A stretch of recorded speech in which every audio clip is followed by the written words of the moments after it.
Hello, everyone. Welcome back to my channel, Mormonism with the Murph, where we do a fair and objective analysis of the church and its truth claims, its history, doctrine, and policy. And I'm really excited to have with me on the show a friend of mine, a really great guy, Leo Winegar. Leo, thanks so much for joining me on my channel. Hey, Stephen. Hey, guys. So, Leo, he's kindly offered to come on. He's gonna come and just talk a little bit about himself, his story. He's gone through a faith journey. He experienced a faith crisis and lost his faith. He's going to tell us a little bit more about his journey, and then we're going to talk about faith crisis in general and overcoming doubt and sort of like the black and white thinking that often exists between both members and also ex-Mormons, and trying to come to a place more of simplicity, and be able to find ways to believe. So I'm really excited for this. So Leo, before we dive into your story, is there anything you want to say off the offset? No, just nice with you and to see you, I guess, here for a little while. We have a couple hours to talk, so we'll go through, I'm sure, quite a bit of good material. And excited to interact with your audience. I do talk to a lot of people just on the side. It's just, I guess, people, I call it ministering, right? Is a Yeah, religious term, but people that are struggling, I meet with people. So I offer basically free life coaching, is what I would say is what it is. I no strings attached. I'm a friend, and I listen to people and their story, and if I can offer any alternative pathways out of, instead of going straight through, the ex-Mormon pathway, which is I almost went that way. I yeah. offer an alternative to that path. And so if people are interested in exploring this path of reconstructing within the church, I'm ready to raise my hand and offer that help for people, or just to walk beside people. So my That's email awesome. address, I'll give it now, and then at the end it's leowinegar@gmail.com. So if you want to email me, and we can just set up a time to call, and I can do video conferencing, whatever you'd like to help. It's just to be there with you as you journey through this faith uh, experience, we'll say, in That's life. awesome. And also, so you say you've done a lot of ministering. I know you are sort of over a couple of Facebook groups. Is one's Uplift, isn't it? Uplift and Latter-day Mhm. Saint Faith Crisis Support. Yeah, you can look up the Faith Crisis Support Group. Is smaller. It's just Latter-day Saint Faith Crisis Support. It's a Facebook group, and it's kind of I would say, a feeder group. I didn't start it. I jumped into it, and it wasn't really being managed years ago, and I offered to lead that group. Um, and so it's small. We don't have a lot of discussions happening in there, but we do advertise our bigger group, which is Uplift Community of Faith. We have a YouTube channel. We've tried. It's all we everything we do is for free. It's all volunteer work. So these aren't big organizations. We have an Uplift, in the big group. We call it big. It's big for us. It's I think it's like almost 4,000 members. It's getting closer to 4,000 now. We have an Uplift Community of Faith page on Facebook, and then our YouTube channel. You can just search for Uplift Community of Faith. But so yeah, those groups are like if you were to say, I want to go and learn about how people make the church work for them, to hear some apologetics, if you don't like that term, to hear an alternative viewpoint, a different perspective on these issues, and to kind of wrestle with these issues in a place where outright cynicism and deconstruction, like full on, like everything's not true mindset that you'll find in ex-Mormon communities. Uplift might be for you if you're interested in exploring that. If you're seeking a potential answers, faithful answers, then our groups are great. If you're not, if you've been convinced by ex-Mormon rhetoric, that worldview, then our community is not a place of healing. It's a place of frustration because we're seen as I don't know, closed-minded, echo chamber. We've been accused of all those things. Mm, Yes, we've got some rules in place where it's like, well, no, we're not going to just tear down the most sacred beliefs. People say, I'm struggling with X, Y, and Z. What are your thoughts? That's totally fine. Asking any question is fine.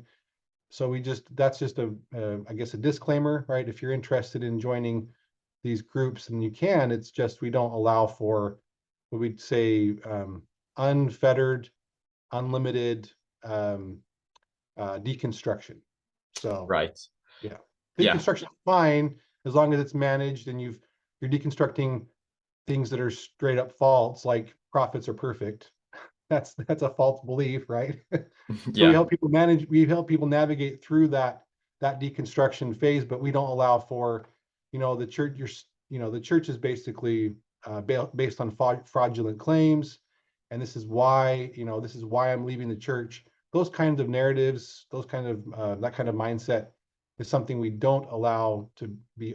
It's not. We don't consider that as a productive conversation. There's plenty of places you can go for that, but Yes. we don't allow for that in our groups. So Yeah, so it's a place of trying to reconstruct faith and to support people who are genuinely struggling, trying to find yeah, answers, but not a place to, pretty much attack the church. Or if you're a complete ex-Mormon who is no longer believes it at all, it's to help people to find room to believe and reconstruct. And yeah, we're probably going to talk a bit later about, the black and white thinking that a lot of Mormons have growing up. It's all 100% true. Everything a prophet says is yeah, 100% the will of God.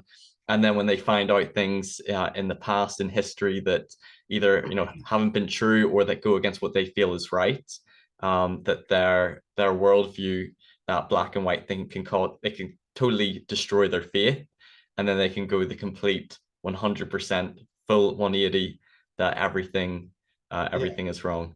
I'm really looking forward to having this yeah. dialogue, this discussion. But I first want to hear a little bit about you, your journey, your story. So tell us about where you're from, your sort of like upbringing, growing up in the church, anything about your testimony, spiritual experiences as a primary child and as a young man.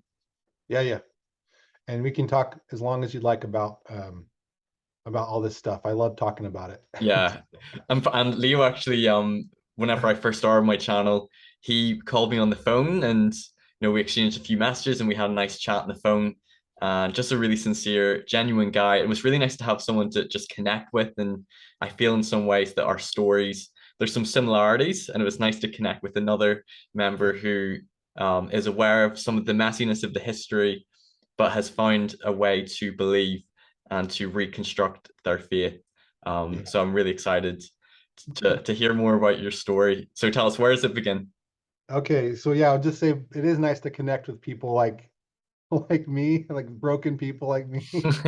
Not that you're broken, Stephen, but I still feel broken in a lot of ways. Like it's when you go through something like that, it's just you feel like you're alone, and you feel like no one understands you, and I might cry a little bit throughout this because it's really difficult to talk about. But That's it's nice okay. to connect with survivors, right? People that have survived this, and that have come out on the other side and have some peace related to the whole experience. Even if it's ex-Mormons who are really at peace with their journey, I like connecting with them too, as long as they're not attacking me for maintaining my belief. Like usually, if they're at peace, they're not. Yeah. Uh, And and I but think there should be a yeah, place for empathy and understanding. yeah, I listened to a talk recently by President Nelson, and he talked about that we should avoid, labeling, divisions, contention. If somebody leaves the church, a friend or a right, family, that we should just continue to love them. It shouldn't change our relationship, and vice versa. They shouldn't judge you if you decide to stay or continue to believe, and hopefully that there can be more just dialogue, yeah, understanding and empathy for both sides. If you leave the church and stop believing, or if you continue to stay in and keep believing and find ways to resolve your concerns. yeah. That's a long way to say that it's nice to talk with people like you, Stephen. I appreciate you, brother. Thanks for reaching out and for connecting every time I meet with somebody that's been through this, it's just it's very heart touching. So thank you. Yeah. So my primary experience growing up, I was in Utah.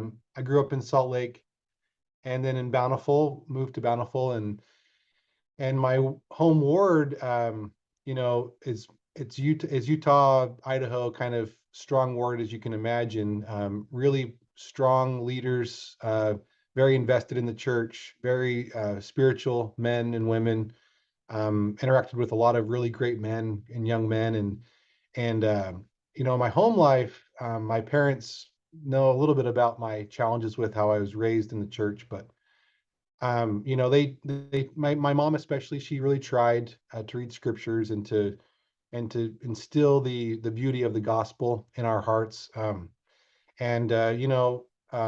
dad, bless him, I don't know if he'll ever watch this, but he liked the Old Testament and like the Apocrypha and stuff like that, and kind of some of the more obscure research that like Hugh Nibley style stuff, old school, just interesting but really old types of research and reading. And so we would read. Sometimes like family home evening, he'd pull out the Old Testament and want to read some of the genealogy, little Those kids. are the parts you skip. And like he'd be like, "Wasn't it interesting? Listen to the lineage." And I'm like, "Well, I'm 5 years old, Dad. I don't really Not getting care much out of this. too much about the lineage." And so as I got older, and I didn't really connect with the gospel in that way with my dad. That old school type of very traditional mindset with the church. Um, I had enough connections, spiritual, positive experiences in the church growing up, and I had a group of friends. I was in Bountiful at the time, living there, and my friends and I, all of us were preparing to go on a mission. So it was like, this is what I'm going to do.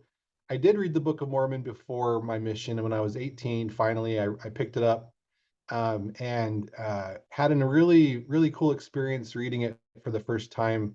I spent a few days. I was out of it was summer, and had a lot of extra time on my hands, so I just sat in my basement and I opened up the Book of Mormon and I read uh, just for hours, like 8, 9 hours a day. And I had the focus and I had the desire to know, because I was going to go on a mission with all my friends. And I was actually one of the first ones to go. I knew I was like the oldest in my group. And so, and those were the days when he was 19, right? That's when you go. So I was out of high school and just kind of preparing for that. So yeah, I had a really cool experience. I was reading, and there was a part in Omni where Chemish is like one verse. He's like, I receive these plates and I'm passing them on, like, and I'm not a good person or something like that. Yeah. Whatever Chemish says, You and I'm didn't like, have much what to is add. this? And I'm like, why? Because the thought always was like in the back of my head, like, did Joseph write this? Right? And I mean, he could have written this. Up until that point, I was like, kind of like, yeah, I'm trying to believe this, but I was kind of skeptical, right? And then I read Chemish, and I'm like, Joseph, why in the world would you put one verse of some random guy named Chemish in here, who's not a prophet, who doesn't really want to do this, but he's passing the records on? It sounded more like a real narrative, a real history at that point to me. Kind of Hmm. stopped me in my tracks, and I'm like, okay, that's really curious, really interesting that Joseph would have just thought to put one random dude in here. It's just something you wouldn't do. I mean, unless it's Lord of the Rings, where you spend like 40 years writing it. You know, J.R. Tolkien, he spent so many years trying to revise, and there's little obscure things in his book because that's what happens over time. But Joseph was a flash of a pan. Young guy translating, dictating, we'll say, is a better term, dictating this book. So, I was like, and I didn't understand all of the nuance there that I just mentioned in my revision, my history here. But basically, the long story short is I kneeled down after reading that, and I'm like, Heavenly Father, is the Book of Mormon true? Did Joseph write this, or was this written by ancient prophets? And I later, during my faith crisis, I forgot about this, or i.e., uh, dismissed it as a cognitive distortion in my brain. But Hmm. I had a mini vision, when I was kneeling down, and a flood of peace came over me. I saw a man in my spiritual eye, or whatever you want to say, in my head. My mind was opened up, and I saw this man, this old looking man, tired and writing on these plates.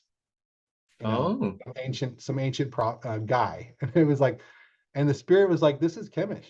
This is the guy. This is the dude who wrote in the Book of Mormon." the And the I one that just wrote the one line. that one verse, and it's like, this is a real person. And that was like powerful experience. It was a spiritual experience. The Lord spoke to me in my skeptical mind and my heart, and answered that for me. And I went on a mission. I was a strong missionary. I served in a couple leadership positions. I was not an AP, but I served in other leadership positions because I cared, and I was intense in my, that was the word, in Spanish it's intensidad, and I was like, I'm going to be the most intense missionary. My trainer was intense, Elder Vanderver. He ran me around that first area. It was a new area called Lascano. I mean, this is in Uruguay. I went to South America in Uruguay. Oh, very And good.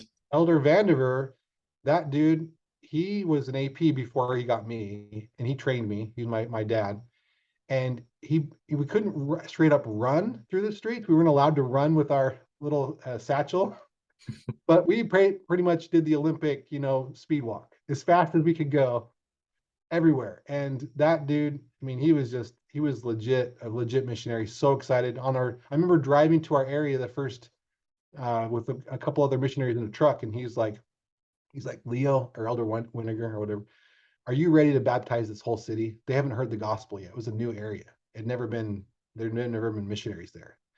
And I was like, heck yeah, man, let's baptize this whole city. And the first week we were there, we had like 9 people come to our house for church, neighbors, people that were interested.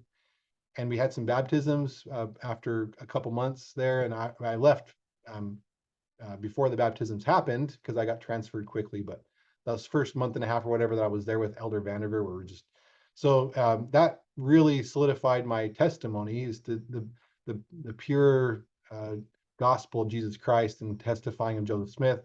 I had some experiences testifying of the first vision there in that area that were just beautiful, powerful, amazing experiences that really opened my mind further to this being true.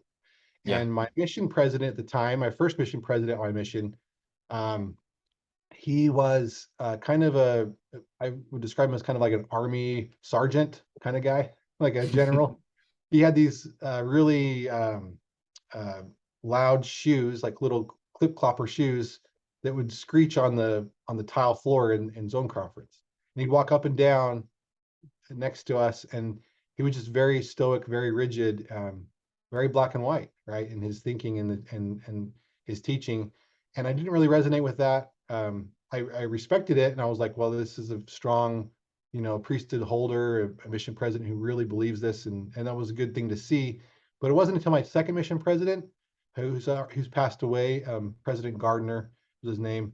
He was the most loving, sensitive, emotional man that I'd ever met in my whole life.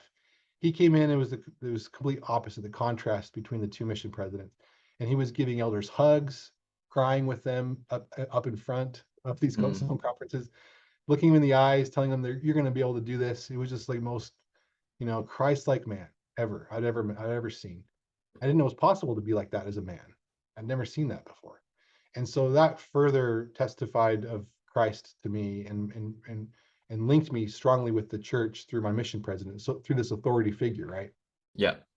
So I had all these amazing experiences. I also saw and experienced something incredible in the temple when I was down there.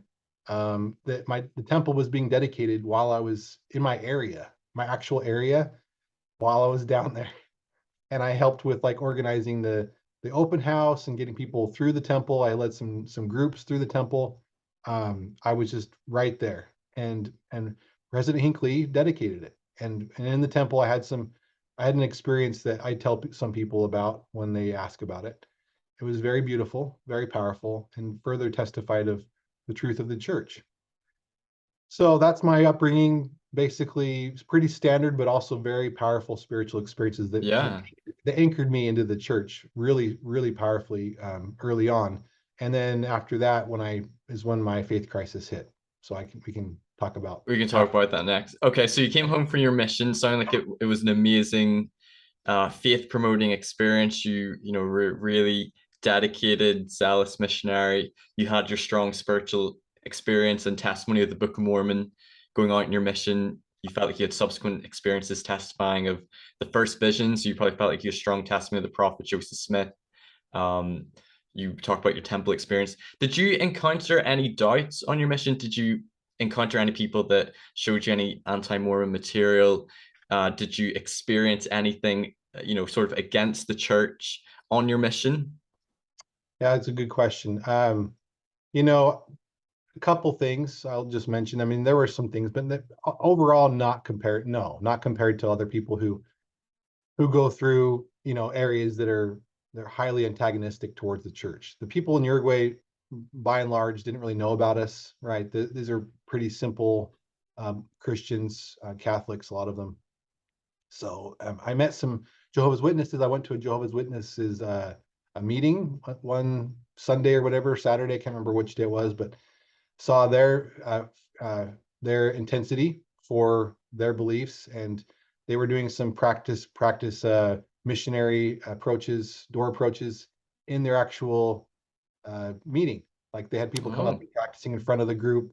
How would you approach this? And if I were to come at you, in a different angle, how would you? So I did it kind of hit me a little bit when I saw this older couple right in front of me and my companion, who looked like they'd been members of that church for their whole lives, right? They were like, a couple in the temple that you'd see serving together in the temple, but they were in the Jehovah's Witnesses, the Salon de Testigos de Jehová, right? They're in this beautiful little chapel, and they were holding hands, singing their hymns, very devoted to their religion.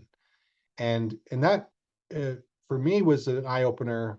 It didn't really shake my faith. It was like they're very devoted disciples of Jehovah, which is beautiful. But it did a little bit of a crack, I guess you could say. But I remember hearing a little bit about uh, some teachings from Mormon doctrine, McConkie, and about being valiant in the premortal life. Some elder had mentioned that this is a reason for why you're here, based on your decisions, and that there's some unvalor in the premortal life, and some people were cursed. Some of that language was shared with me, and that was kind of concerning. But I was like, I don't know, I just kind of rolled with it because, shelved it or whatever. Because I was like, mm, that was probably the first part of my shelf. I didn't really have any other. I had a Jehovah's Witness also kind of attack me in our beliefs, and I went kind of toe to toe with him through the Bible at some point, and got interested in Bible bashing for a little while. But of course, with all the experiences that I've been having, I was like, he's just wrong, straight up wrong. yeah. And Uh, so, I think yeah, also as a Mormon, we don't believe the Bible's, translated correctly. So even if you got into a Bible bash and it seemed like they were almost winning the argument with the Bible, you would always say, well, the Bible's, it's been translated many times. There's errors in it. That's why we have the Book of Mormon. At least that's kind of how I would have, right.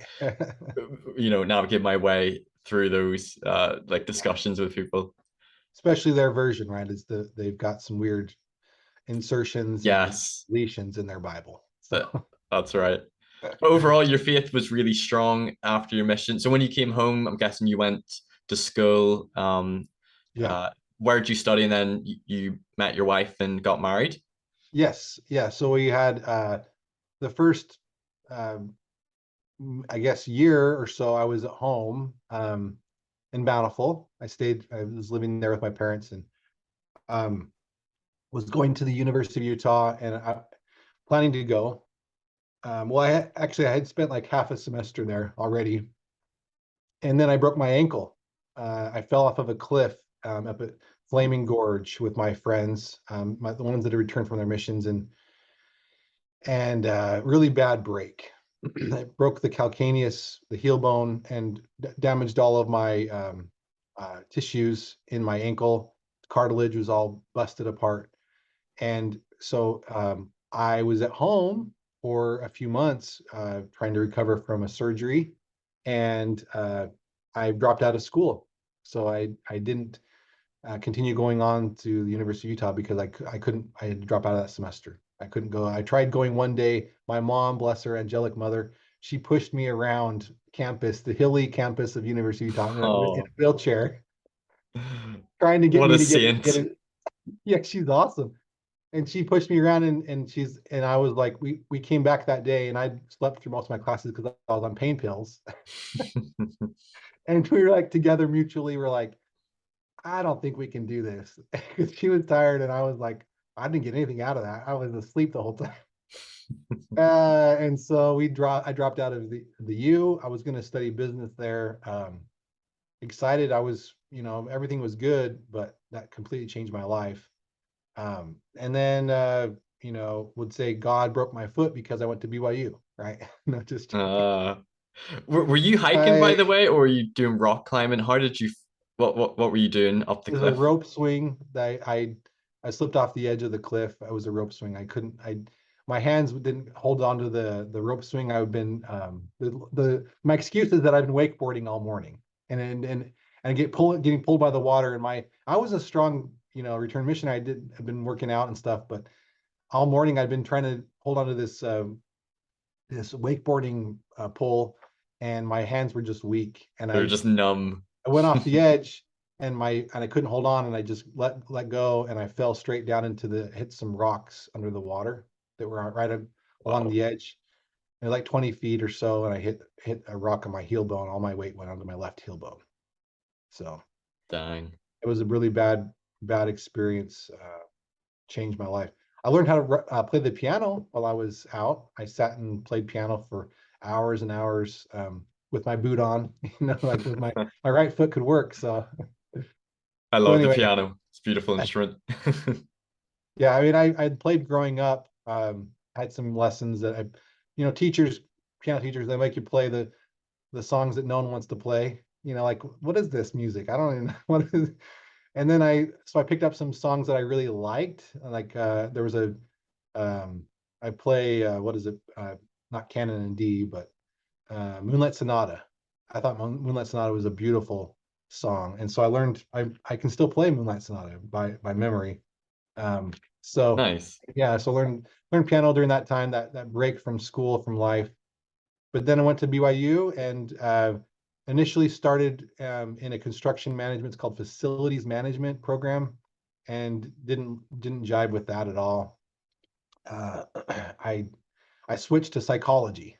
So because I had a psychology class in high school, I went to Bountiful High School, and so I switched to psychology, and I actually really liked psychology. So I graduated my bachelor's degree in psychology, and and during that time, towards the end of my degree, I met my wife. Yeah. So As a Whitney, lot of people do at yeah, BYU. yeah, like it's coming to the end here. I gotta find somebody.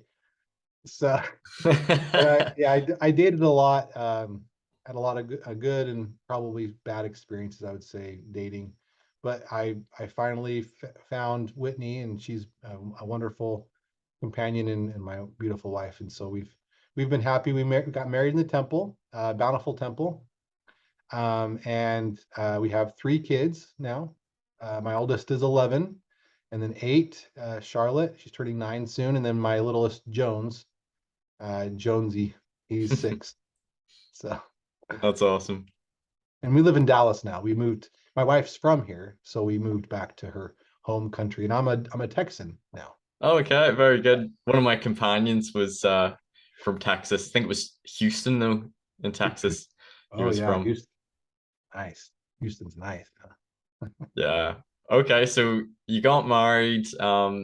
Did your faith crisis happen after you had kids or before? Talk about the timeline and what sort of led up to you beginning to doubt. Because it sounds to me like you were a very strong, faithful, would I say very orthodox? Would you consider yourself quite Yeah, orthodox?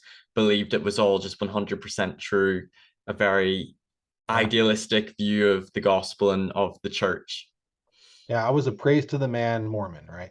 Yeah, is I'd stand up and have no doubt. Like I me too. and I just, sang that song with fervor and vim and bigger and vim. And so yeah, that my faith crisis really didn't begin until I was on YouTube. I was watching. I don't know how I came across this video, but I watched a video of a man-tie pageant with a bunch of women, and this was about around 2011 is when I started. Um, the time of my son's birth, my oldest son Jackson, his birth. So I was on YouTube and I watched this video, and all these women were lined up, evangelical women, with name tags or like signs on their dresses with their names of Joseph Smith's wives, 30 plus women lined up with their ages, and then the camera guy would go from woman to woman and say, "Tell me about you," and oh, I was 14, or hey, I was I was already married, you know, and I was like, what? These guys are crazy. Who are these Did you people? even know that Joseph Smith practiced polygamy or I had more than one had an wife? inkling of it. Church history was boring. I was like, I'm studying the conference talks. I'm studying the Book of Mormon. I'm studying the Doctrine and Covenants. I'm studying not in the doctrine, right? I was a doctrine guy. Yeah. Um, understand the beautiful doctrines of the gospel. That's where I found the most joy. And so I dipped my toes a few times into church history, and I was like, I mean, it's kind of cool, but really boring. It was not salacious. It was not enticing to read Hmm. church history until you find something like that, right? Yeah, And it kind so of it draws you in, but in a it um draws you in. maybe Yeah. in a negative way that you're like, what is this? What is What going on is here? this? What are they doing? Who are these people? Are they liars? Are they just trying to deceive people? And so, I mean, of course, some of their narratives, I'm sure, were not completely accurate. Like, Joseph forced me into bed, or, I don't know, whatever they would have said. But it was so salacious and so damning to my faith that just that one video, I was like, well, at first I was like, it put a huge crack right in my shelf. And I was like, well, that couldn't all be fault, because why would they even spend their time? So my skeptical mind started racing, and so I started doing some research and trying to verify things the best I could at the time. And the gospel topics essays weren't out, and you'd have some information online, but mostly it was just diving down the rabbit hole and looking at all the cynical information, all the people that have left the church, who had posted podcasts and other commentary articles and things. CS letter wasn't out yet, This was 2011, you but all that said? information. Yeah, yeah. Okay. It's just 11 years ago. So yeah, 11 years, but like the internet's changed so much since social media has changed so much since then. It's like old history now. But it was enough. There was enough on YouTube and enough different places I could go online to study, and it basically just wiped me, because my mind started racing, like, Joseph, who was this monster really? You Yeah. know, why in the world would he do this? And my mind filled in the gaps with that salacious commentary, the worldview of Joseph being a predator, a pious fraud, all these different terms people use as they exit the church. I was there. I thought, yeah, I mean, this guy was driven by libido. Yeah. That's what he wanted these women. And so I filled in all these gaps with my, the gaps in the history, because there wasn't clear history. Joseph never said, I married these women because I wanted to have, intimacy. He never wrote that down. So, Yeah. He never left a primary account of what his motives are. You have to kind no, of read between the lines between the secondhand accounts, some of right. the accounts of the women, DNC 132 as Yes. well. But yeah, he never left anything of why, yeah, why he No, did it. I just went down the ex-Mormon rabbit hole, right? And anywhere I could find information, but it was all net. And I was like, I don't trust this institution anymore. I can't trust even my bishop. My bishop, I knew he didn't know about this stuff. Yeah. Just observing him, being around him in my Provo ward. I was in Provo with my wife and my newborn baby, and so I skipped him. My bishop, he was a good man, but just didn't study church history. I knew that. just from him, the way he talked. So I went straight to my stake president thinking, if there's anybody that my dad, I thought about, but he just, we didn't ever connect with the gospel. So I was like, I don't really want to, you know, talk to him. So I went straight to the stake president and had a meeting with him. And he, my summary of my experience was, pat Leo on the bum, send him out the door, get back with the program, Leo. That was my experience with my stake president. Mm. He was kind and listened for a few minutes, but he did not say, hey, I've studied that too, and it's okay. We'll figure this out together. Come on back. Let's study one of these women's lives and see what they said about Joseph, and see if maybe we can understand more about their perspective if if they were able to uphold him as a prophet. Would you be interested in doing that? And I would have said, sure, let's dive in because I'm curious and I'd like to hear, your perspective. But he basically bore his testimony and sent me out the door. I said the bum pat, get on your way, Leo, serve in your calling, read the scriptures, the primary answers. And Yeah. so it was not a good experience. I was about ready to leave the church at that point.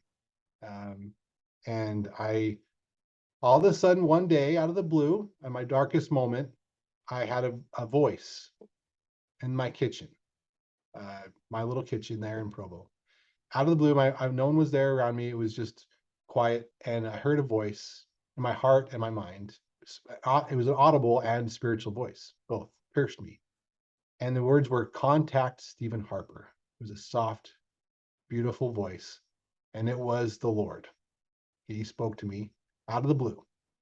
And so, contact Stephen Harper. I was like, okay, what is So, this? so how far were you into your faith crisis before you heard this voice? How long had you been struggling with this? And at this point, had you lost your faith in the church, in Joseph Yeah. Smith? What Yes, about yes, yes, what about yes. God and Jesus as well? Where were you in Okay, your yeah, I belief? jumped ahead. Yeah. Yeah, yeah, sorry, I jumped ahead. So that, yeah, my faith crisis went on for a couple of years. It was a slow burn. I was disengaged. I would say, chemo, physically and mentally out. Remember, I continued to pray with my wife, went through the motions, but I was checked out. At church, I would be there thinking about their stuff. I didn't really serve my calling very well. I just did the bare minimum. Um, and so my faith in God was tied through the institution, right? That's what we've learned as members of this church, that all other churches are false, Yeah. and therefore the logic is that's all false. This church is the true church. So we've been taught this, that that we can't rely on any other church to exalt us. And so I was like, well, if this church is not true, that means that God is probably not real, because Mm. there's no other church that I would go to, and there's no other belief system that would make sense.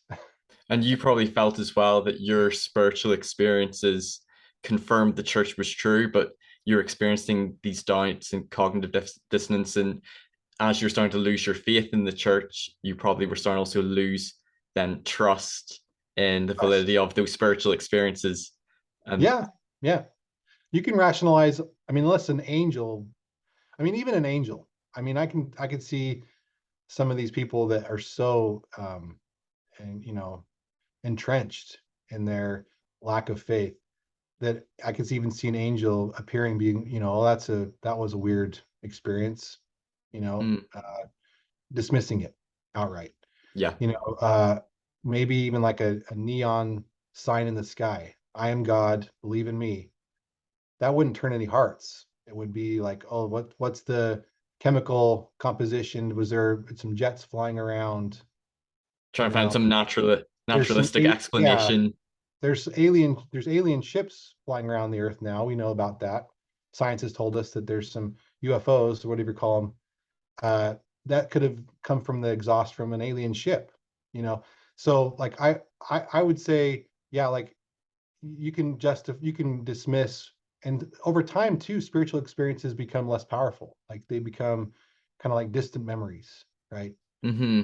And my mission I had some such powerful experiences that had anchored me in the church, but over time those become, especially during a faith crisis, those become less significant, and you just start to kind of dismiss them as, just cognitive distortions, elevation emotion, right? Yes, That's I was about to say that. yeah, And often in the Book of Mormon, there's multiple passages that talk about how we, the children of men are very quick to forget the Lord and probably quick to forget our yeah, spiritual experiences, and we're very slow to remember them. And even me in my life, there's times where I feel like I've had powerful spiritual experiences like you, where I've witnessed miracles, and you think when they happen, you would never forget them. They would always stay with you. You would never question or doubt your faith again. But you do. You yeah, forget them, and you have to remind yourself of them and think back in them, and you also have to continue going forward and continue to have faith building experiences. Yes, they can be like an anchor, but you can't just stop spiritually growing. mhm. um they won't just keep you in. So what would you describe were sort of like your main doubts or issues? You talked a little bit about polygamy before we talked about Stephen Harper. What would you have said were sort of like the main issues that you struggled with? Well, that was the main shelf breaker, right? That was the shelf breaker. Yeah, Like I had some other issues with, I'd heard about other things in church history, Brigham Young doing some stuff, and a couple of challenges to the Book of Mormon. But until you attack the character, the actual person that was dictating the words, and painting that person as a monster, everything else could be fit into these different buckets. The shelf I had was pretty strong, but it didn't matter when I heard about Joseph's plural marriage. Uh, yeah, his gallivanting around after women. I just when I heard that and had that mindset, that was where I kept studying other things about the Book of Mormon and stuff, but none of it really mattered as much as Joseph's character. He's yeah, the founder. He's the one that produced this Book of Mormon. If he was an abuser, manipulator, he was coercing these women into bed, then this is not from God. It cannot yeah. be.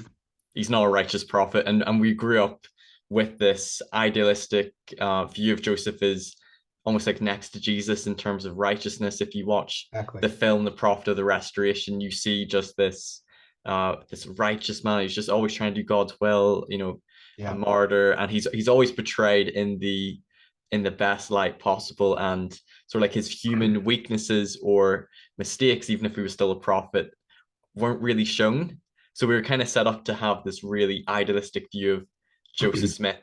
And then when you Yeah. find out things with the history, with polygamy, I know for me as well, I had intellectual struggles with some aspects, maybe things prophets have said that aren't in harmony with doctrine, or, Book of Abraham, or things with the Book of Mormon.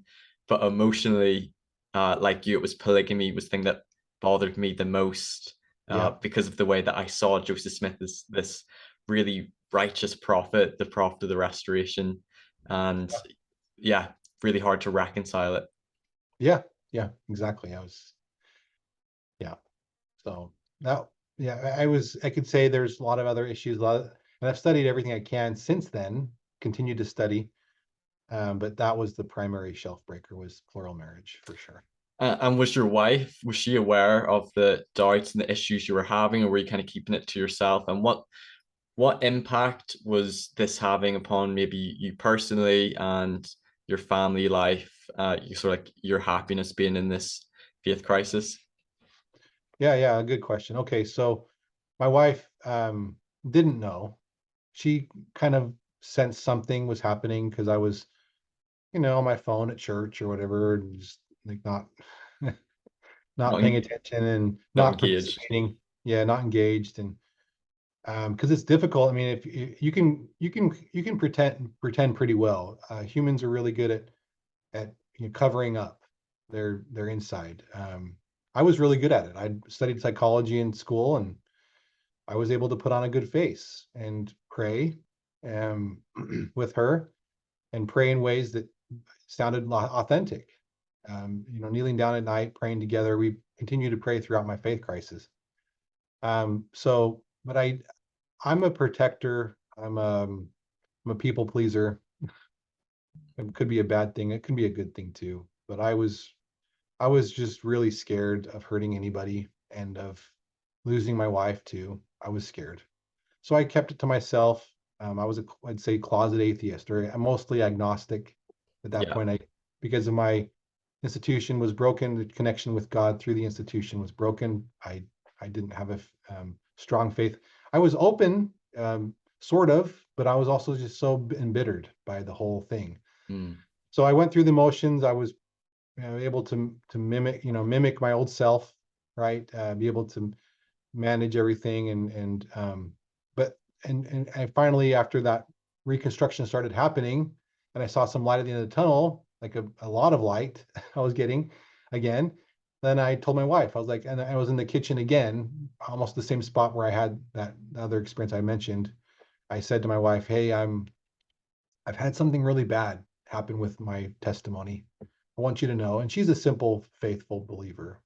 She loves Jesus and loves the church. And so Yeah. I just kept it simple. I said, I went through a really bad, dark experience, and I've been able to come out of it. I think. I think I'm going to be fine. I'm on my way out of this darkness. And she's like, okay, good, honey. She's like, okay, go take care of the kid. I'm like, okay.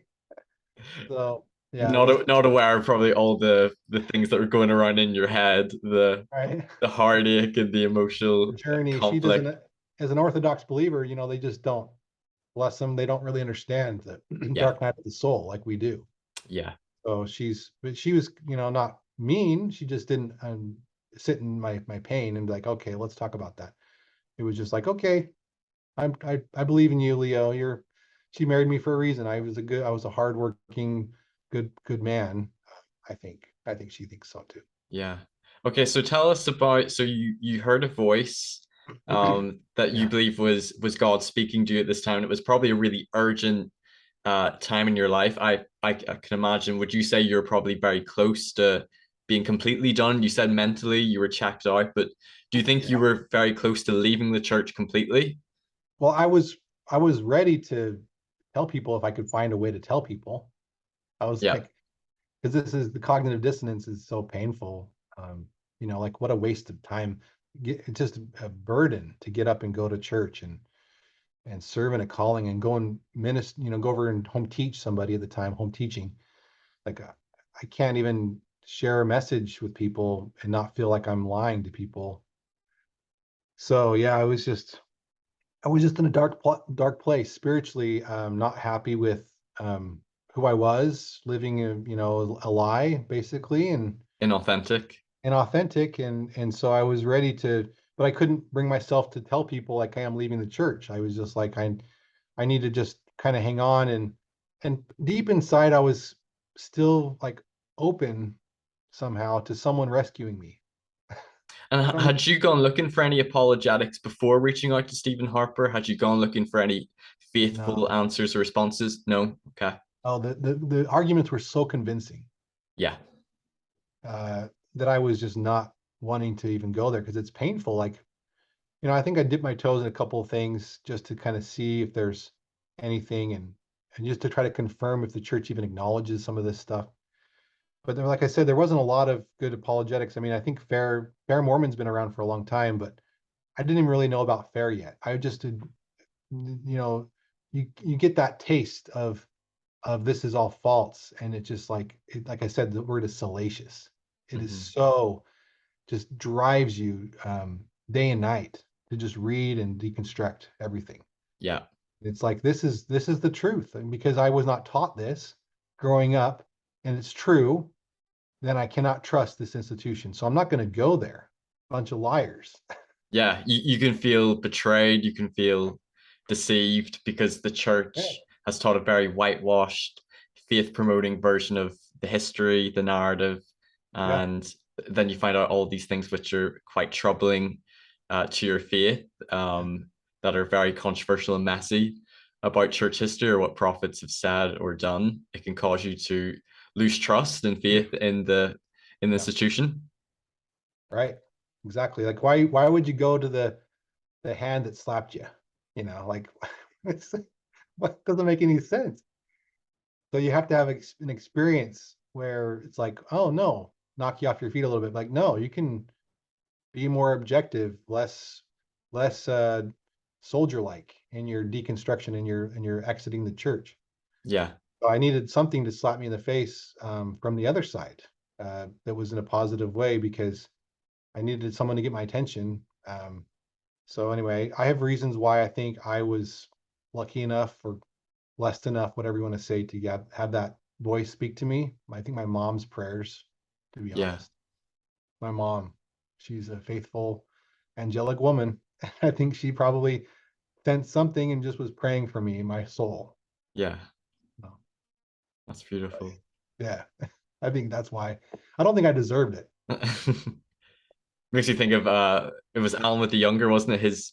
His father was praying for him in the Book of Mormon. He was going around destroying the church, and then it was sort of like the prayers of the people, of his parents, and that's what caused him to have that divine intervention, that powerful spiritual visitation. So, Yeah. so tell us next about your interaction with Stephen Harper, what that was like, how that helped you, and then your path back to reconstructing and building your faith again, and growing in your relationship with God and with the Savior. Yes. Okay. Yeah. So I'll try to stay composed.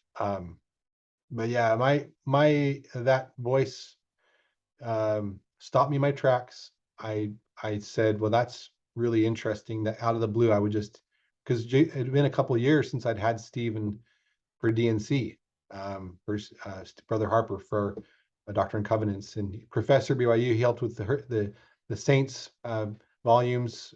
Amazing historian. Yeah. He was humble and kind and super brilliant. I mean, standing there and listening to him just rattle off all these details about church history during that DNC class, and just the doctrine and his understanding of sanctification and consecration. Um, Two of my favorite topics, doctrinal topics. He was just such a good, you can just tell, just a good man. And so when I heard that voice, it was like the Lord saying, you like that guy. Go ahead and reach out to him. And so I thought about it. The next day, I said, well, I'll just throw it out there. I wasn't sure exactly what would happen, but I said, I'm going to just email Steve and see what he thinks. See if he can be there for me, because my stake president didn't, and I didn't really know anybody else. There's no community for for me. There was no one to go to. And so, but the And, Lord was merciful. and this is before the gospel topics essays, and so Yeah. probably a lot of the issues you had would have been considered by most members. Most members wouldn't be aware of the troubling parts of the history, and it would have been seen as this is just anti-Mormon literature you're engaged in, Leo, and they Yes. wouldn't have really understood or been able to give any sort of answers or a counter argument. Right. Right. No, there's nobody. Nobody. I didn't have anybody. That I knew of. Maybe there's probably people walking in the hallway at church that knew, but we don't talk about it in gospel doctrine. We don't No. say, "Hey, I've been through a faith crisis. Anybody else? Okay, let's talk together. Let's talk after class." So everyone's just looking. I mean, I'm sure there's other people that are silently suffering at the Yeah. time, like me, and they didn't know us. Nor I do know of at least one person that has exited the church who didn't have anybody to talk to. I know some guy in my Provo ward who's left the church. Yeah. So, but where was I going? Stephen Yeah. Harper. So Steve. So yeah. So my email to Steve was, "Hey Steve, I'm really struggling. I've been shaken about plural marriage," and I asked him, "Is this really true? Can you confirm these facts? Um, and what are your thoughts? Can you help me?" Basically, I was reaching out for some help. And I said, like, part of me deep inside was still kind of open to me being wrong and being skeptical of myself, my skeptical self, skepticizing the skeptic, whatever.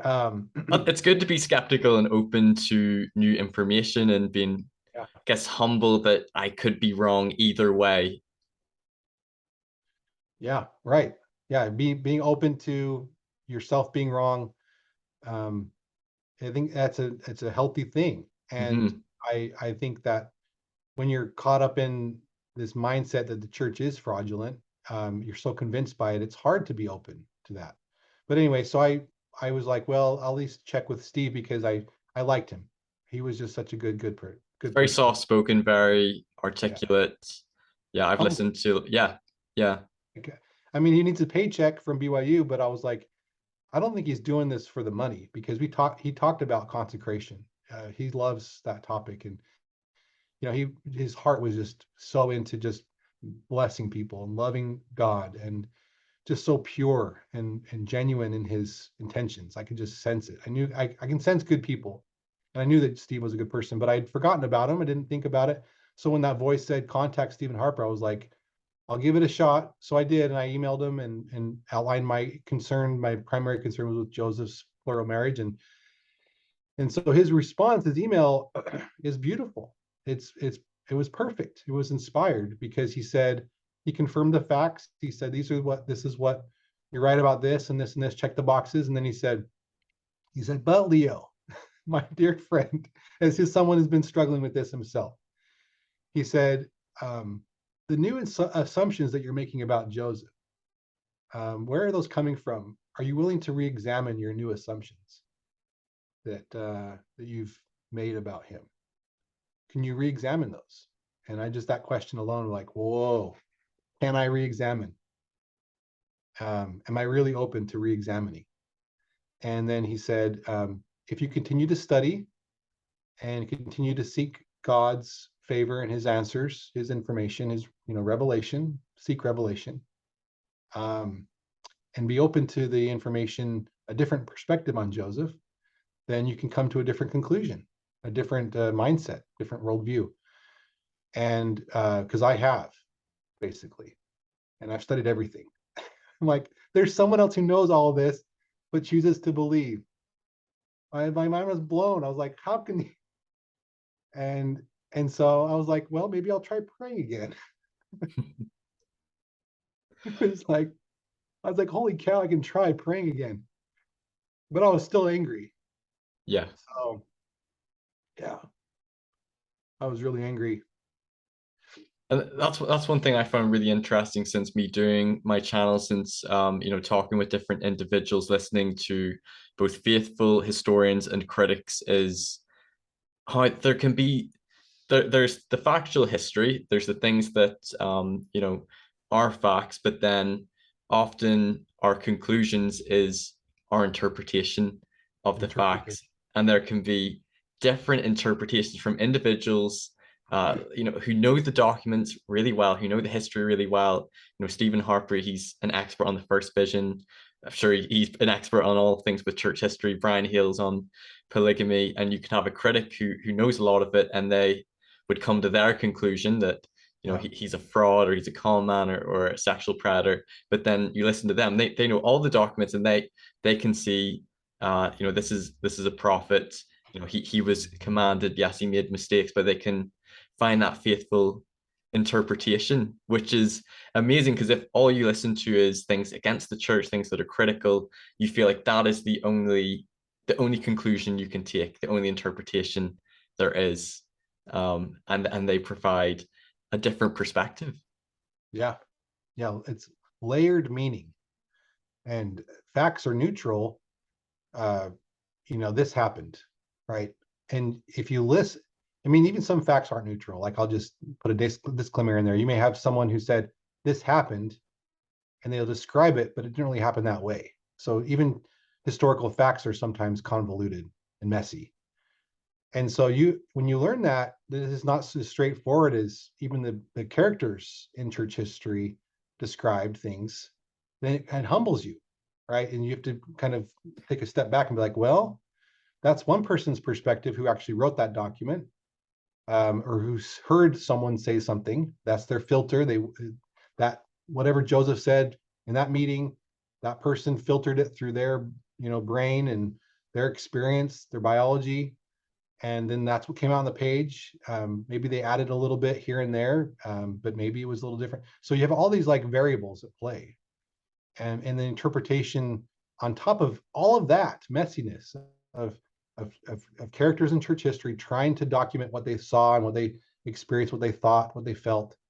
And you layer that on top of that, the cherry on top is my own neurology, my own physiology, my own background, my own influence, all my bias.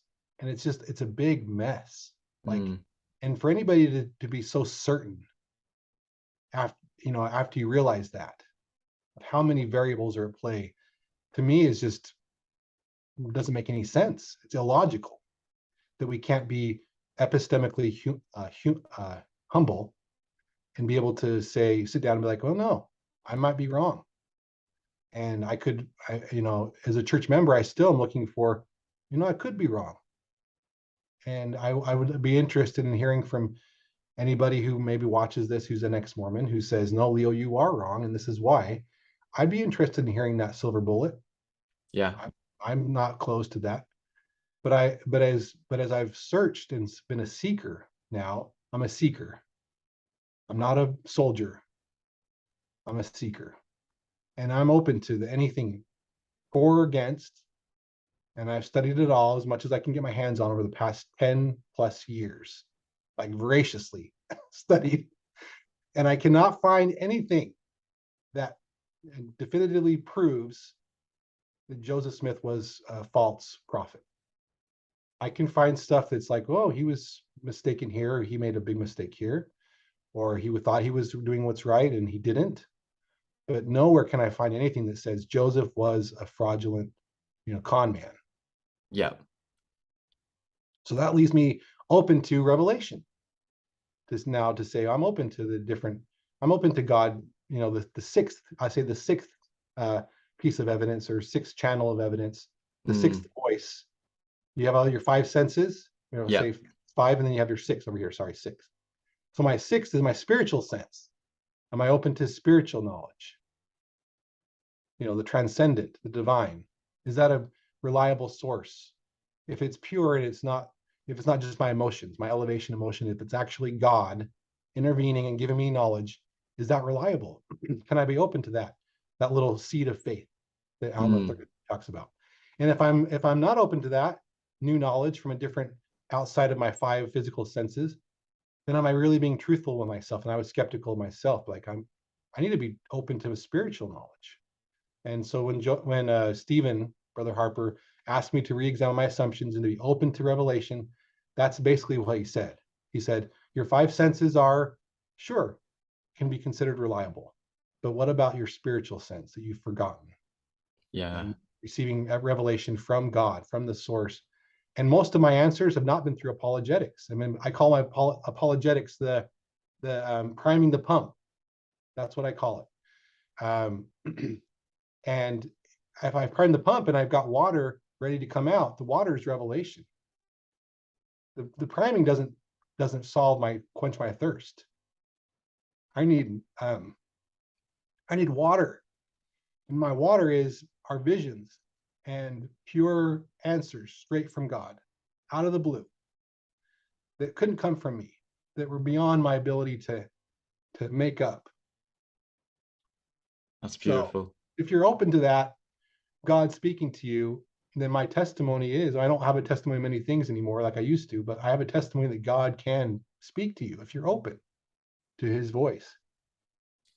And I resonate so much with that in my own journey, because I went through a faith crisis, and like yourself, I was very black and white. So whenever I was a believer, 100% believed it all to be true. Joseph Smith was a prophet. When I went through losing my faith and having struggles with church history, I went completely the other way. 100% believed he wasn't a prophet, con man, sexual predator. Just interpreted all the history in the worst possible light. Wouldn't have been critical, wouldn't have been that open-minded. I liked how you talk about being open-minded, and part of that is also being open to the divine. We have a brain. We should be logical, analytical. We should use our emotions as well. We should listen to those, how we feel about it. We should look at, it's the scientific method. I know Elder Corbett talked about the different methods for finding truth, but then to be open to the divine or the spiritual method as well, and including God in that process of spiritual discovery. And I resonate so much with how he said it wasn't apologetics, it wasn't probably the intellectual answers or responses, but it was divine revelation and God speaking to you. That Yeah. was what restored your faith again.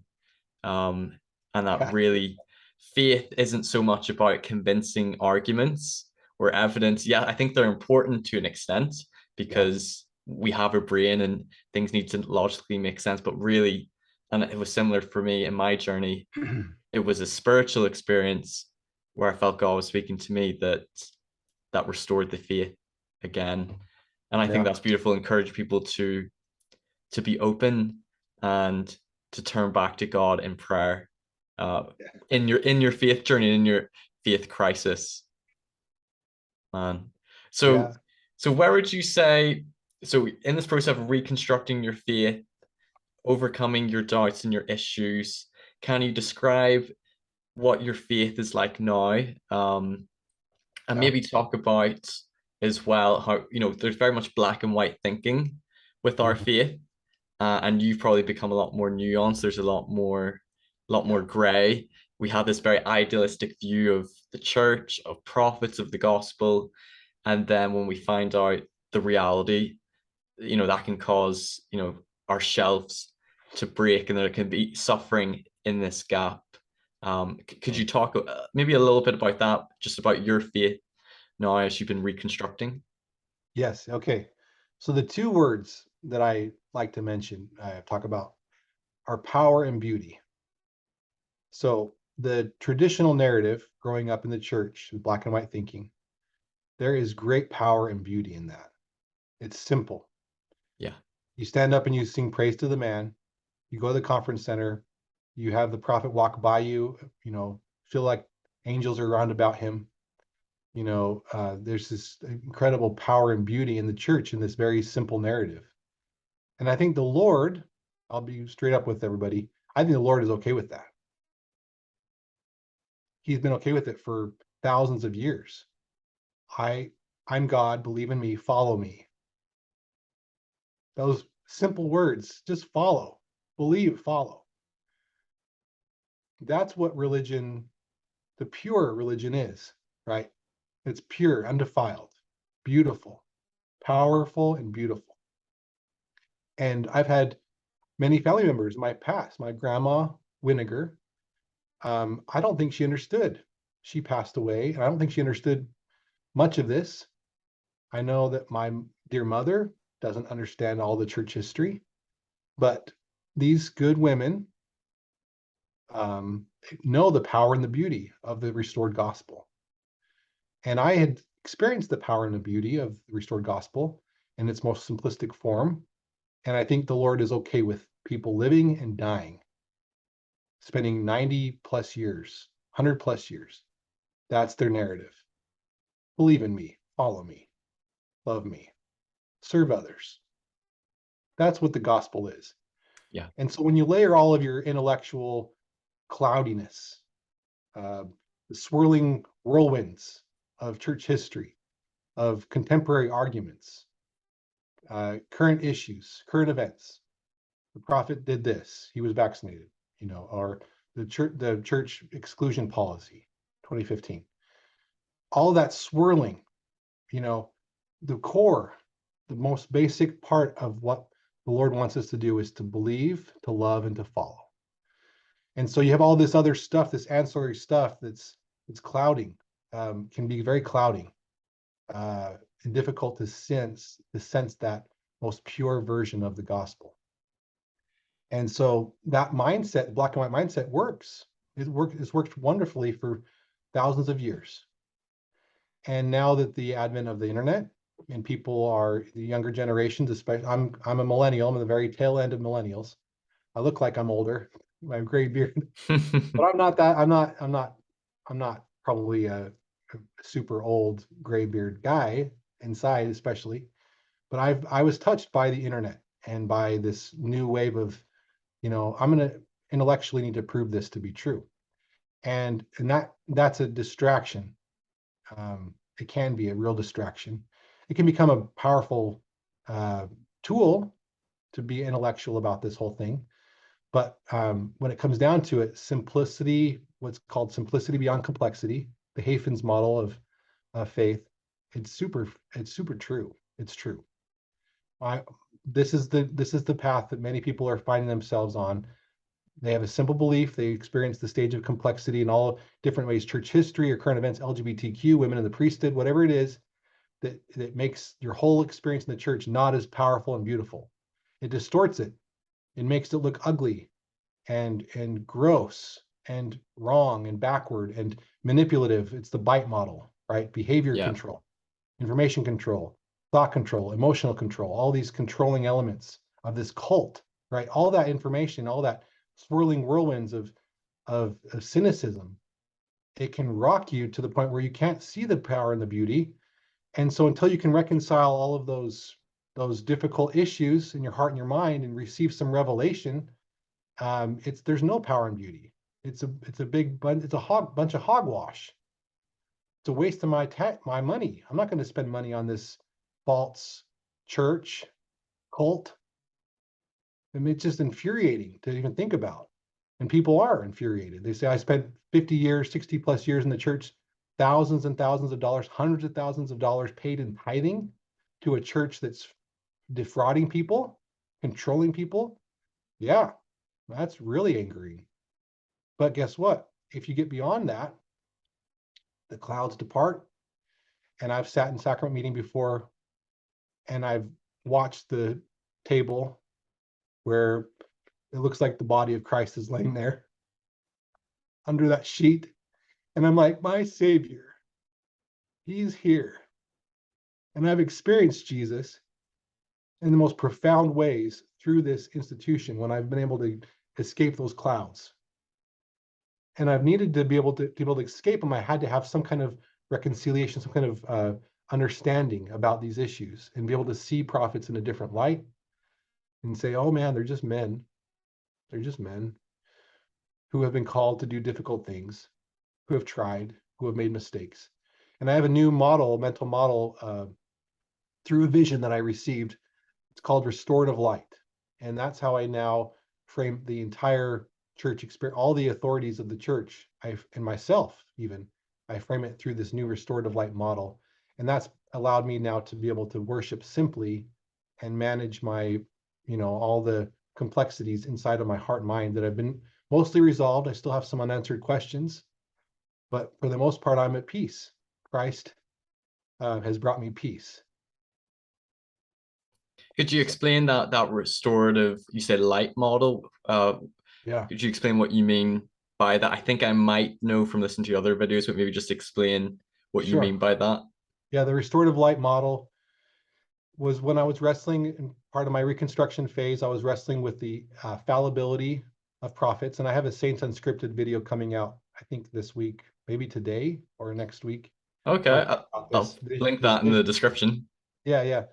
You can link to it if they end up releasing it next week. But basically, what happened was I was wrestling with this prophetic fallibility. Like, how can I trust these prophets, these quote unquote prophets, right? What these men? And as I was wrestling with it and praying about it, I had a vision. So I was sitting there and praying and thinking about it. And I saw, all of a sudden my mind was opened up, and I saw this big dark room, a huge room, like a warehouse, but I couldn't see the limits of it. It was like beyond anything that I'd ever seen before, but I knew it was huge, enormous. And all of a sudden I saw in the darkness, I saw um, Joseph and Emma appear. And I knew also from the spirit, from this vision, that the room was filled with beautiful things, but it was dark and I couldn't see the things. And I was told that this was like the celestial room, right? So all these beautiful things like couches and mirrors and chandeliers, all the stuff that you'd see in a beautiful celestial room that's filled with light. But if it was dark, then it would be like, what's the use of this room? Can't use it. It's pitch black. But then I sensed Joseph and Emma coming forward, and then I saw a representation of the Savior. I saw him, and he approached Joseph and Emma and gave them 2 candles, and he lit each candle. And he said, "Go forward, my servants, and light this room." and it's dark and it'll be hard, but you can do it. And they stumbled and went forward and tried to light some candles, and a couple parts of the room were lit up, and then they died. And Brigham, before he, you know, before they died, got a candle, and other good men and women got candles, and just a little light. And they were walking around, stumbling through this room. And I joke about this. Brigham probably would joke about with me when we die, but I think he burned a couple parts of the room. He lit some stuff on fire, and maybe by mistake, maybe even by on purpose, possibly. But I think he's repented of that, and I think he and other leaders who have made some very serious mistakes, I think that they have repented, or they will need to repent if they haven't. But I think that this room was slowly lit up, and it's still today. I saw President Nelson and the rest of the leaders all the way through our prophets and apostles, and I saw them trying to light parts of the room. And I see now today, I saw the day's church, and I saw that there were still big areas of this big warehouse that were unlit, that we still can't appreciate, we can't enjoy parts of the restored gospel, this restored church that we still don't have insight into. And there's still more to be revealed, right? Yet to be revealed. And so, and then the Spirit spoke to me and said, DNC 1, 30, out of darkness and obscurity, will I restore my church, right? And I said, okay, this is doctrinal, makes sense. But the humbling part is seeing these poor, you know, frontiers people in their grime, in their filth, living in the frontier, the dirty houses, and trying to manage with their limited intellect, their limited resources, trying to go around and light this room. And I just like, oh my gosh, it was really hard. And then the Spirit also reminded me, I had a flashback during this vision of when I was a young kid, about 11 years old or whatever. I think it was a little earlier than that. But I'd been out with some friends, and I had broken some windows in a construction site. And I didn't tell my parents. I went home from this, was a birthday party of this kid. And we'd gone over and broken all these windows in this big, beautiful construction, this building. And I didn't tell anybody. I went home, and a couple years later, my mom said, "You're going out to dinner with your dad tonight." And I said, "Okay." And I went out. We were in the drive-thru. I remember sitting there in the seat next to my dad, and my dad's like, "It's like, hey, did you ever break some windows?" Like a couple years after this happened, and I was like, "Yeah." How did you know about that? And he's like, "Well, your mom was talking with your your old friend's mom, and she said, 'Hey, do you remember when our sons broke those windows? Isn't that crazy?'" And my mom was like, "What?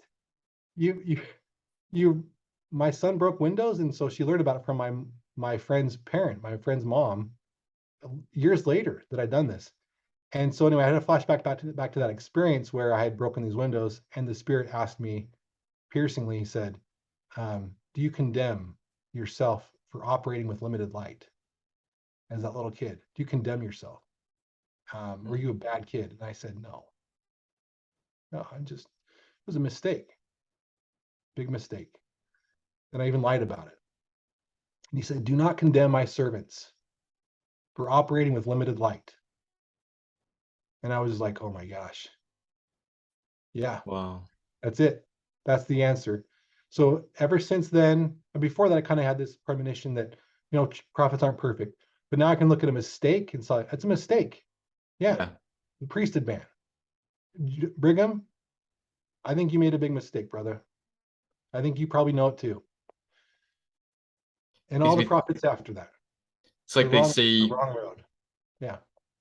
Paul says that they see through a glass darkly. And Yes. I don't know if you grew up with this assumption or this mindset, but I would have believed the prophet every week would have went to the temple and, gone to the Holy of Holies and Right. communed with the Lord, and that Right. revelation was just so like directly from God, that they are the Yeah. literal mouthpieces of God, that everything they say in a conference talk is the mind and the will of God, pure revelation. And I like how you're saying that they're given a little bit of light, but they're stumbling around with it. They're making mistakes with it. Yeah. Um, but they're trying their best. And I think all of us are like that in our lives with, trying to receive spiritual understanding with revelation. There can be confusion, there could be mistakes. It's not as simplistic as No. we probably think it is. But that's not to say that God isn't there and isn't involved and hasn't called them. Right. There's the power and beauty, right? Is that you send your little pitiful children out into this world, pitiful. We're pitiful. We're sinful. We're backward. We're good, but we're very weak. And that's the power and beauty of the Lord, his restored church, and of every good church out there, right? He's restoring beauty and truth and light for those who seek it anywhere, everywhere. But in particular, our church is filled with beautiful and powerful things that are coming through very imperfect servants, Yeah, weak vessels. weak vessels. So the constant condemnation of Joseph and of all the other prophets from the ex-Mormon community, I get it, man. I get it. But when you have an experience like I did, where I saw myself, reminded myself of myself as this impetuous little kid wanting to get along with the group, and then expanding that out into saying, yeah, I caused some pain. I caused some heartache from this construction guy. My dad took me back onto that construction site after we went to eat, and he's like, hey, I'm going to write you a check for these windows, like hundreds of dollars.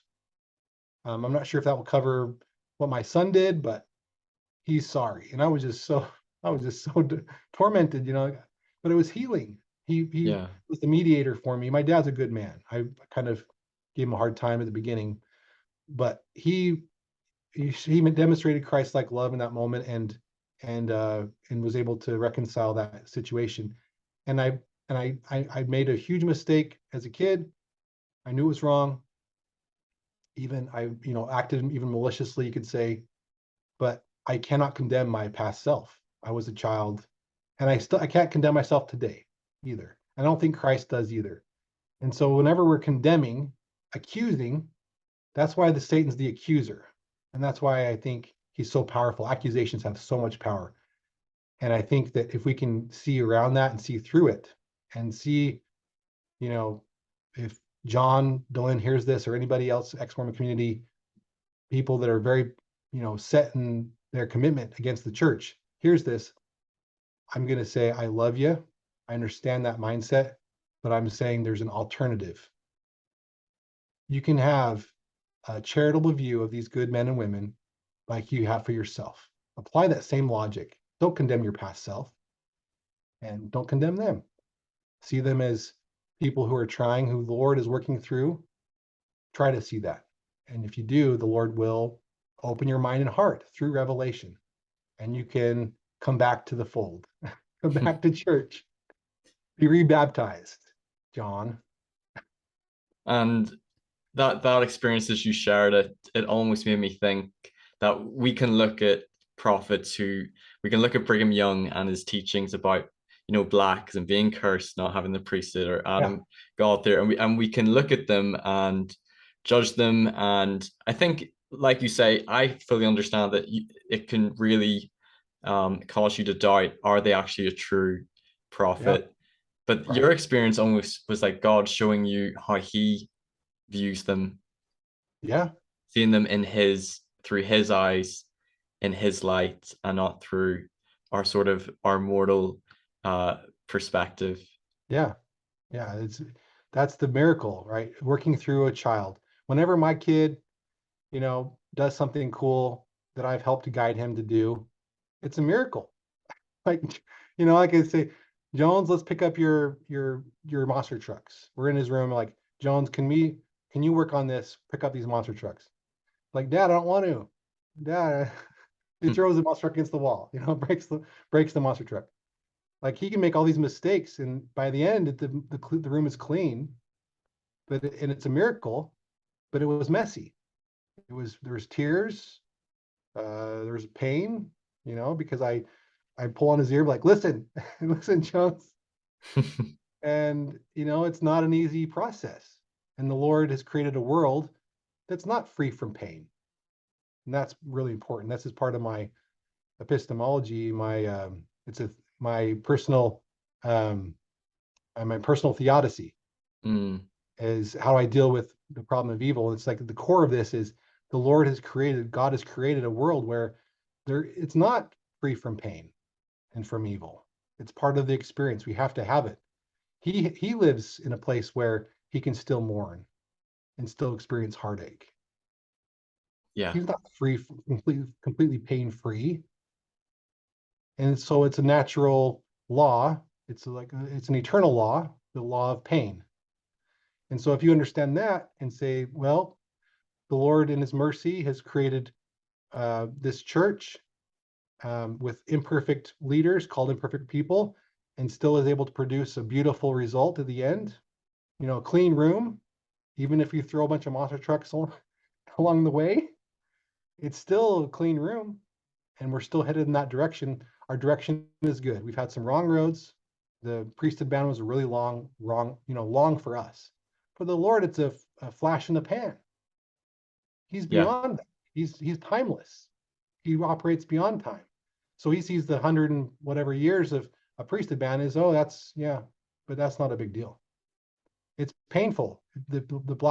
My black saints, it's painful. I'm sorry. I'm sorry that Brigham did this. But guess what? There's healing and exaltation on the other side. yeah. I love that, and that's So in the book of Enoch, the God who weeps, the God who suffers, the God who feels yeah, pain. And I think as awful as the pain and the suffering that's been caused to people in the church by certain things, pain can cause us to have empathy and love yeah, it's got towards a each other purpose. and healing. Yeah. Leo, I'm conscious of your time. Do you want to stop here, maybe come back for a part two, or do you want me to go through a few more questions with you? Um, what Oh, time do you have? yeah, I can go up until the top of the hour. Okay. So So I just want to ask maybe a few more questions about this. I've absolutely loved this conversation. It's been really thoughtful. before you go on though, can you hold that really quick? Yes, I know I'm going to get torn up by somebody about my comments about our Black Latter-day Saint friends, right? yes, So I've met with the Bonner family. I've got some dear friends who are Black in the church, and I in no way am dismissing your pain. Straight up. When I say that the Lord will heal after this long priesthood ban, temple and priesthood ban, will heal that pain, I'm not trying to dismiss your pain at all. It's very serious. And that mistake made by Brigham is extremely serious. And by the other members of the church who perpetuated that ban, I think. But it's not disqualifying them as prophets, number one. Number two, I don't think it's a dismissal of your pain to say that Christ can heal and exalt. yeah, So if any part of you says Leo's a racist, I get that. I hear you. I'm sorry.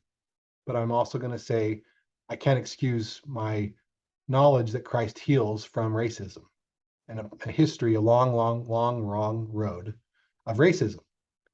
So, and I can't excuse, I can't, I can't say anything more, I guess, about that. But I just want to make sure people know that yeah, I'm addressing that because there have been leaders who have tried to kind of sweep that under the rug. And I'm not, it's a very serious problem. yeah. But through Christ, it all can be made right at his feet.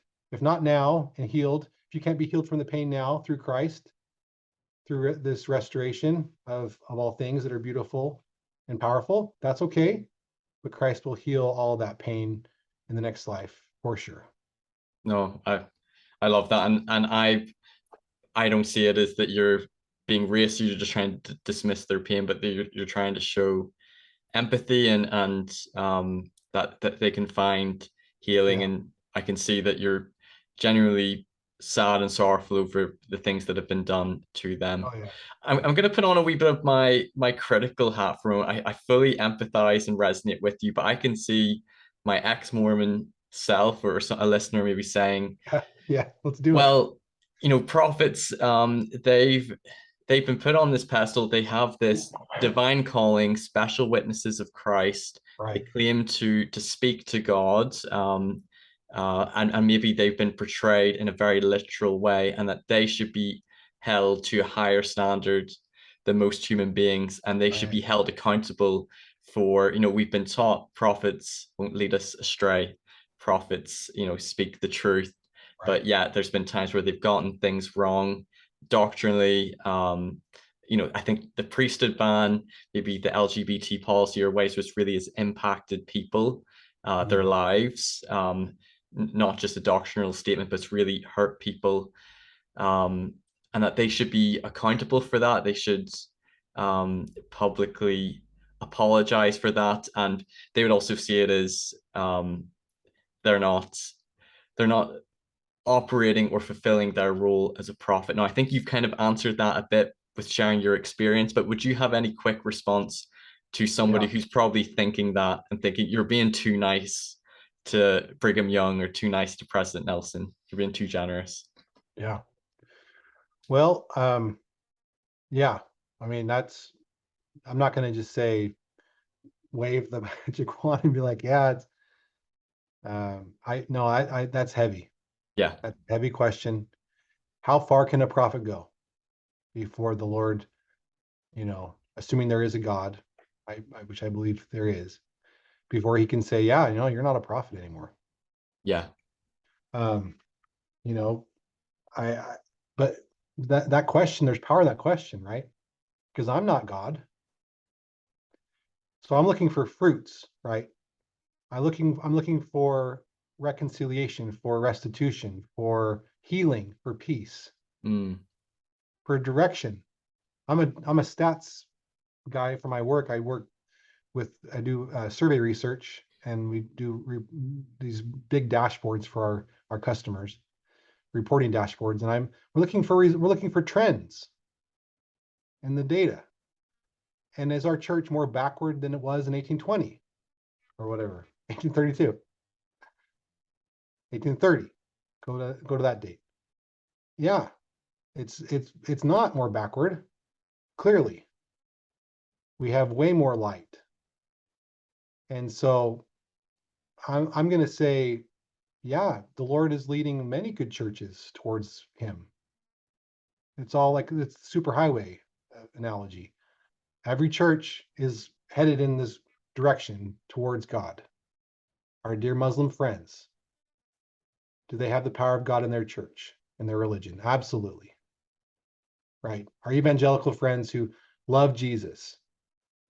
Every good religious person is headed along this path towards God, their conception of God. And that's not a contradiction. That doesn't mean there's no God. It means God is merciful and patient with all of his children. He says there's many paths to approach me. And I think at some point all the lanes will converge into one in the middle, which is ordinances through the temple. I believe that. And you can Mm. disagree, but I believe that everybody will eventually, but that doesn't mean everyone's, I think Nephi was a little zealous in his interpretation of his and Lehi and their vision, of their dream, you know, Mm. maybe a little too judgmental, perhaps, or maybe they needed that judgment from the Spirit needed to teach them to be very rigid in their, iron rod. But I think the Lord is able to work through many different good people.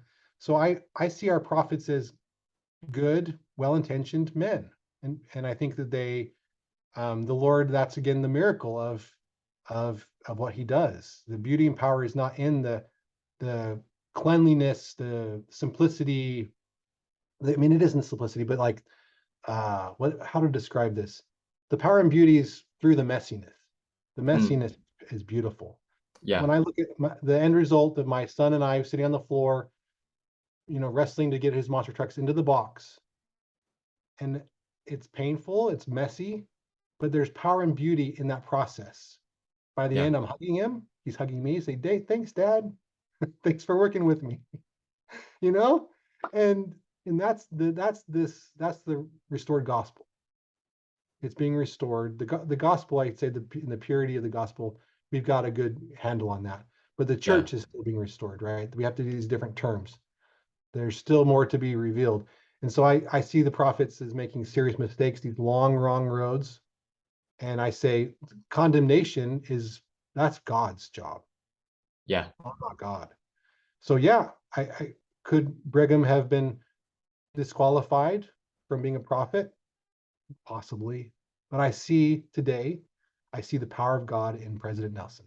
I Mm. listen to his words.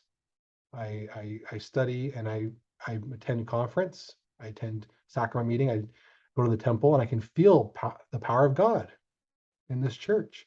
So what am I to do with that? Yeah. I just have to be open to that being a fruit of this long road that's had some detours and some U-turns and some pain, a lot of pain. But I see it as end up being a very beautiful and powerful whole, the puzzle's coming together beautifully at the end. It'll all look nice and clean at the end. It's not clean Mm. now. It hasn't been clean, but it will be clean. I see it being cleaner and cleaner over the years.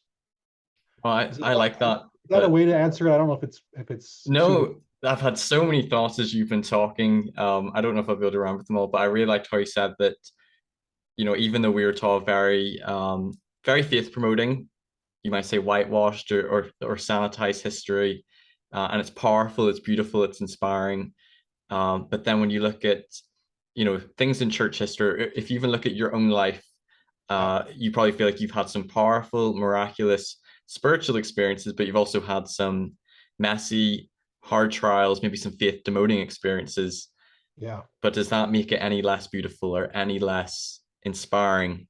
Without Just because, Christ, it's not. That's important. yeah. Without Christ, a faith crisis is extremely horrible.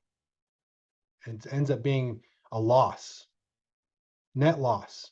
Mm, For ex-Mormons, that's why it's so difficult to feel at peace with this whole thing. You can come to some relative, feeling of relief. I'm out of that cult. Whoa, yeah, a feeling of liberation in a way, liberation, freedom, right? Of now being able to be on the other side of I've woken up, right? I'm out finding the of that truth. cult. Yeah. But there's no deep peace of forgiveness, deep spiritual peace there. That comes through Christ. So it's bad and messy and ugly, but with Christ, all things become clean and beautiful and worthwhile. The pain becomes worthwhile, and I can heal and not be angry anymore. Yeah. So yeah, I see my alternative way of living in the church is superior. I I'm not a superior person, but I see my version of Mormonism or whatever you want to say, seeing the church and my faith crisis as superior because I've been healed by Jesus Christ. He's Mm, healed my heart, where I'm not as angry as I once was. yeah. Uh, I don't have just relief. I have deep, spiritual, profound, eternal peace with my eternal family. And I think that is superior. It's a superior position. So I'm That's logically, it powerful. makes more sense to be here than it does to be trying to heal by, man, the ex-Mormon community, I love you guys, but man alive, the it's like you're reopening wounds constantly, rehashing, trying to heal through validation and validating each other, tearing open the old wounds, kicking and screaming, biting. Just, oh my gosh. You guys, heal.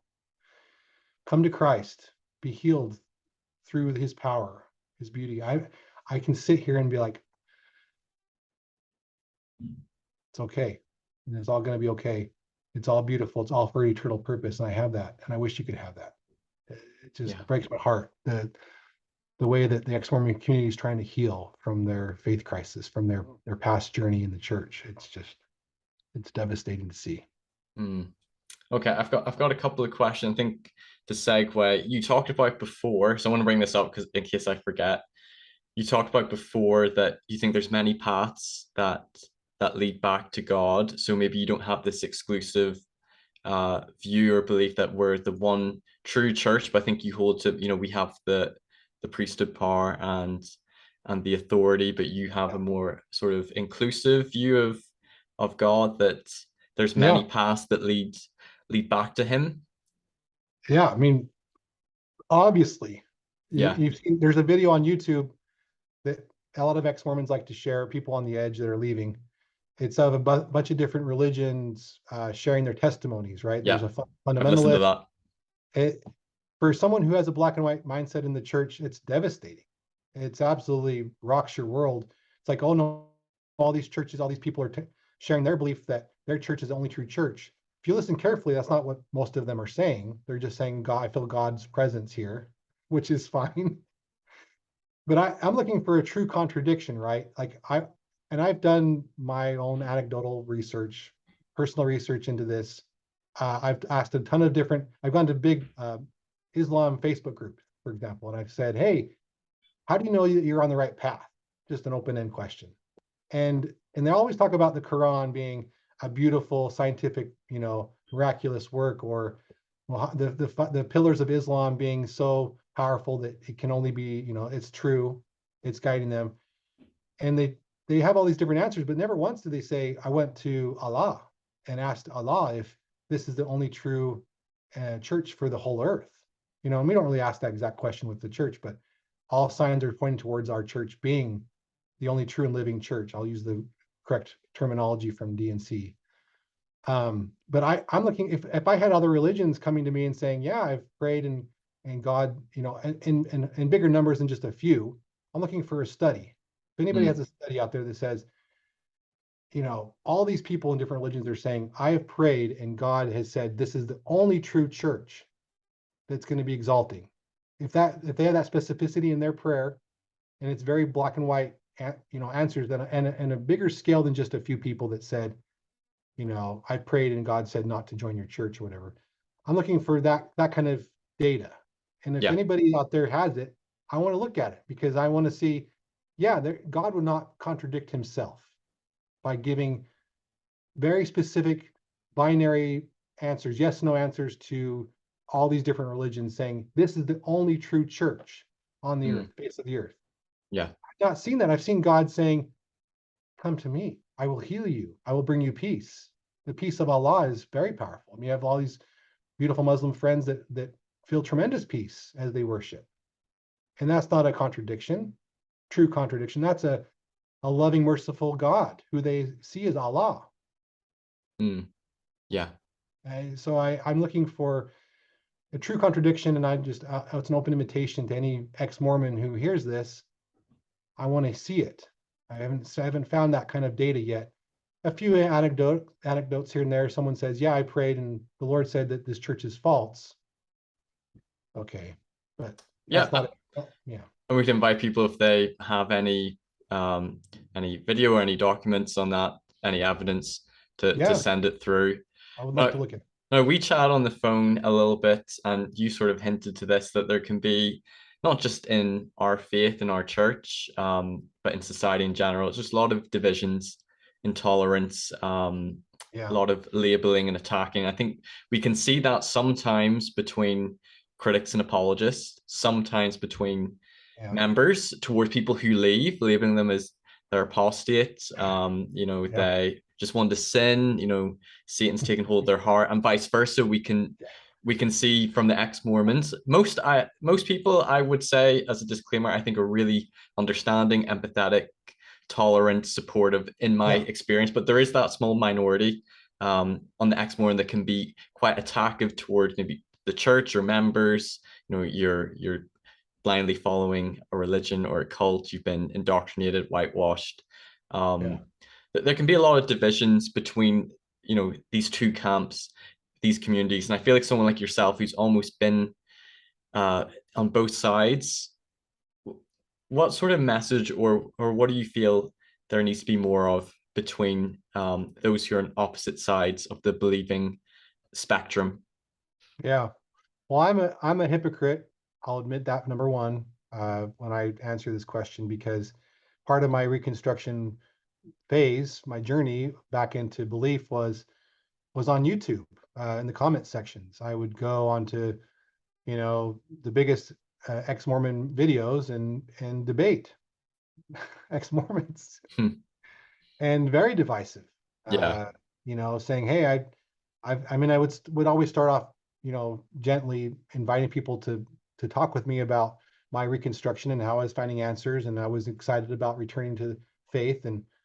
But I would end up getting into, I would max out the 500 comments on my first comment. People would just go after me, and I would go after them.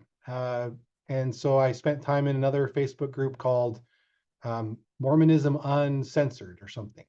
I think it's maybe a different name for it now. But there was a couple ex-Mormons in there very devout in their anti-Mormonism, very devout. And it was a place of uncensored. So I thought, well, I can share a few of my spiritual experiences, and I can share a few apologetics, things that I think are pretty convincing that are cool, like Core Carfoot or whatever it is, the possible place of Bountiful in the Book of Mormon when Lehi left with his family. Core Corfoot, I don't know how to pronounce it. And so I'd share stuff like that and other cool things, evidences for the Book of Mormon, and it's uncensored. So yeah, but they took it as an attack, right? Yeah. And there was a lot of I joke about it now. I was like, I created a meme of this guy. I took this troll movie and I put like his name above it, said, my name is, I'm the troll, right? Because he was trolling me basically. And I was like super, and that was part of my reconstruction. So long story short is I've caused some division in my Yeah. past, been very argumentative, divisive, and aggressive in my evangelism against anti-Mormonism, right? Yeah. I even call myself an apologist, label myself as such for a time. I spent some time volunteering. I didn't get paid. I volunteered some time with Fair Mormon on their email list, answered a few questions for about a year or so. Long story short, I got removed from Fair Mormon or something. Okay. But I love Fair if they watch this. But yeah. So long story short is I've been divisive, so I understand. Doesn't do much good. Doesn't do it. It's interesting. It's drives my attention to, it drives me to study more. To Yeah. debate. Debating brings a lot of knowledge, right? Because you have to prepare. Yes. And someone attacks you by accusing you of something or saying, "What about this?" or asking you a tough question. You have to do the research and study stuff. So I learned a lot.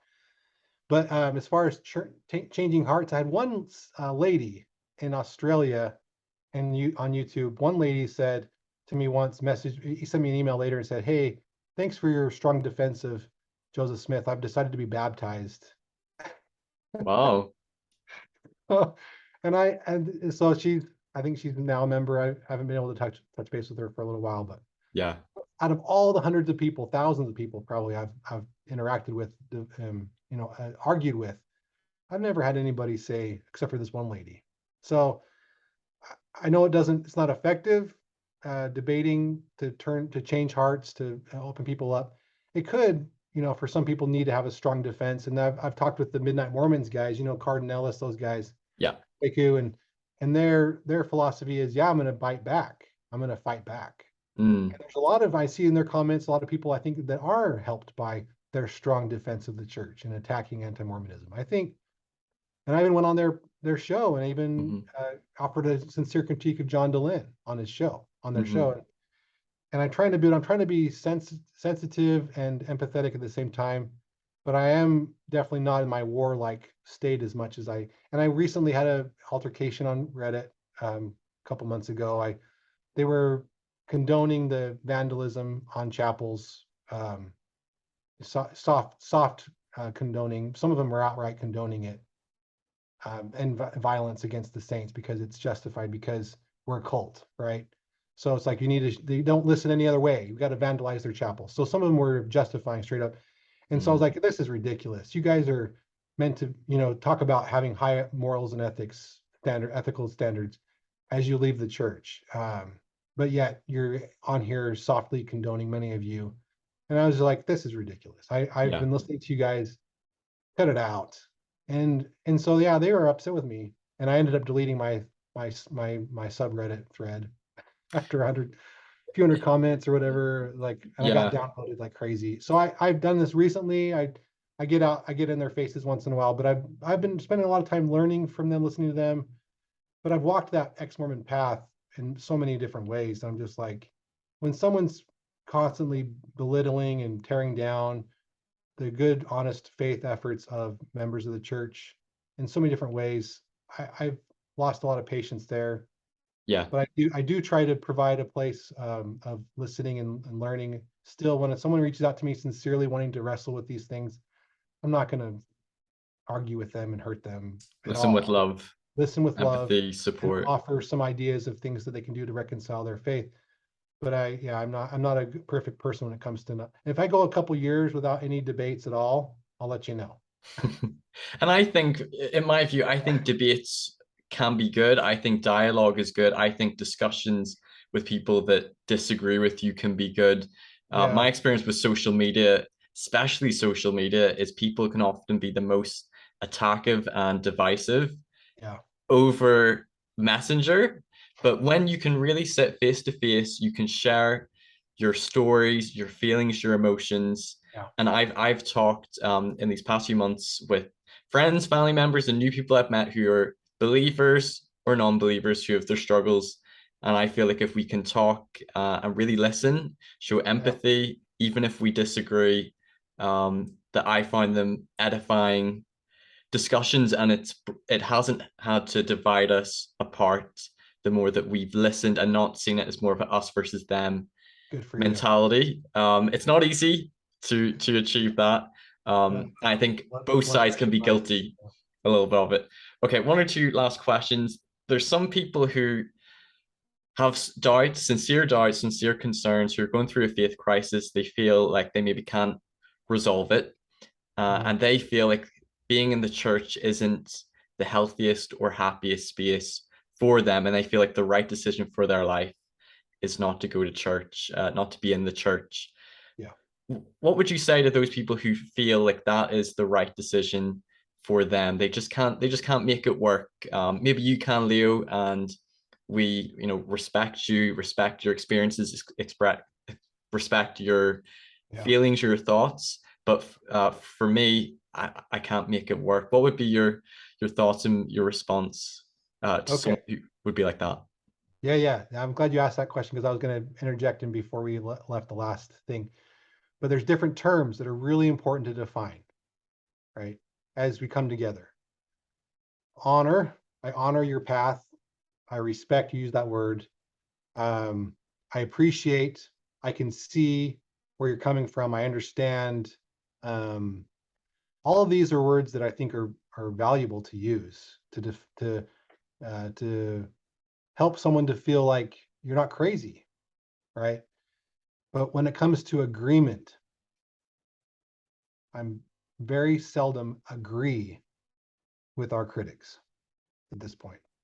I do agree occasionally. They have a good point, Brother Sam Young, Bishop Sam Young, the Protect the Children guy. Uh, I agreed with a lot of what he was doing. And I even reached out to him and talked to him on the phone. I've got a whole article written about my experience with Sam. And so I see some place for agreement. I don't agree with the bitterness, the accusations, the constant belittling, ex-Mormon Reddit, basically. Yeah. Mormon Stories podcast community, constant, I've mentioned this, but like tearing open your wounds. I don't agree with that. I don't agree with the couples, the mixed faith families that I've ministered to and talked to recently, where a spouse has left the home and the kids, the wife and the kids, or the husband and the kids, to live in a hotel because the spouse will not admit that the church is fraudulent. That is true. That happens. It's been happening. They're so angry, so bitter. And so I see those kind of things and I'm like, I can't agree with that. Mm. I think you're causing pain through your anti-Mormonism. You think you're healing, but you're not. You're dividing families, actual families, kids that are confused. Where did dad go, mom? Oh, he's living in a hotel now because he doesn't believe in the church. Yeah. And the mom or the dad's like, oh yeah, I'm justified. The church is a cult. Get out of it. And that's the message that they've received from the ex-Mormon community. And so I can't agree with that. I can honor, sustain, respect their decisions to exit the church, to find peace and healing. Because I agree, there's people that don't get revelation like I did. I feel Yeah. like I'm blessed or lucky, whatever you want to say, from this magic. You can see the magic of magic, right? Magic has touched me somehow. I'm lucky. My mom prayed for me. Okay. Yeah. So I understand people that have to leave, and I respect and honor their decisions. I know that there are many good faith decisions to leave the church. But what I don't respect and don't agree with is the damage that I have noticed, that I know about personally, from the very cynical narrative that's perpetuated by who. Yeah. You're not healing. You're destroying families, and you say that's the church's fault. But I don't agree with it. It's not. It's not. The church is, not completely a fault. I say that the church. We've had some history problems. We've had some whitewashing of history. The Leonard Arrington episode, right, where he was trying to write a more comprehensive history of the church. Yeah, he should have been given that opportunity. Do the saints 30 years before, 40 years before. Yeah. Yeah. But guess what? The bitterness and the constant accusations is not bringing healing to families or to communities. No, I agree that there's some toxicity, maybe among some in the ex-Mormon community. Probably not all. I don't want to No, not all. generalize, but you're right. There probably is some in that community. Just in closing, The loudest voices, right, are having a lot of impact. The influence. We talked about this. The influence is something I can't ignore. But yeah, I see the most ex-Mormons who are respectful and kind. Thank you. But for those who are very vocal ex-Mormons who are causing this pain, no, thank you. I'm just gonna say it. Okay, so my last question or two, I would like you to share what would be any advice, any counsel, any encouragement you would give to someone who's in a faith crisis, who's struggling, kind of like you were, but they're not completely shut off to the divine. So maybe talk about any counsel there, and then I'd like you to finish by sharing what is your spiritual foundation, what keeps you in the church. I think you've alluded to this with your experiences, but in summary, your spiritual rock, your spiritual foundation, what keeps your faith burning. If you could share your thoughts on that. Yeah, that's good. Okay, so there's so much stuff. You know, for anybody that is in a faith crisis or unsure, whatever you want to say, who feels shaken, connect. I'll be the first one to talk to you. Talk to Stephen. You will, yeah. Find community with those maybe who aren't concluded that the church is false. Would you be open to that? You may not be able to talk to your parent or to a stake president, like I couldn't talk to somebody like that. Reach out to BYU professors. They're good people. They know the history. They know the issues.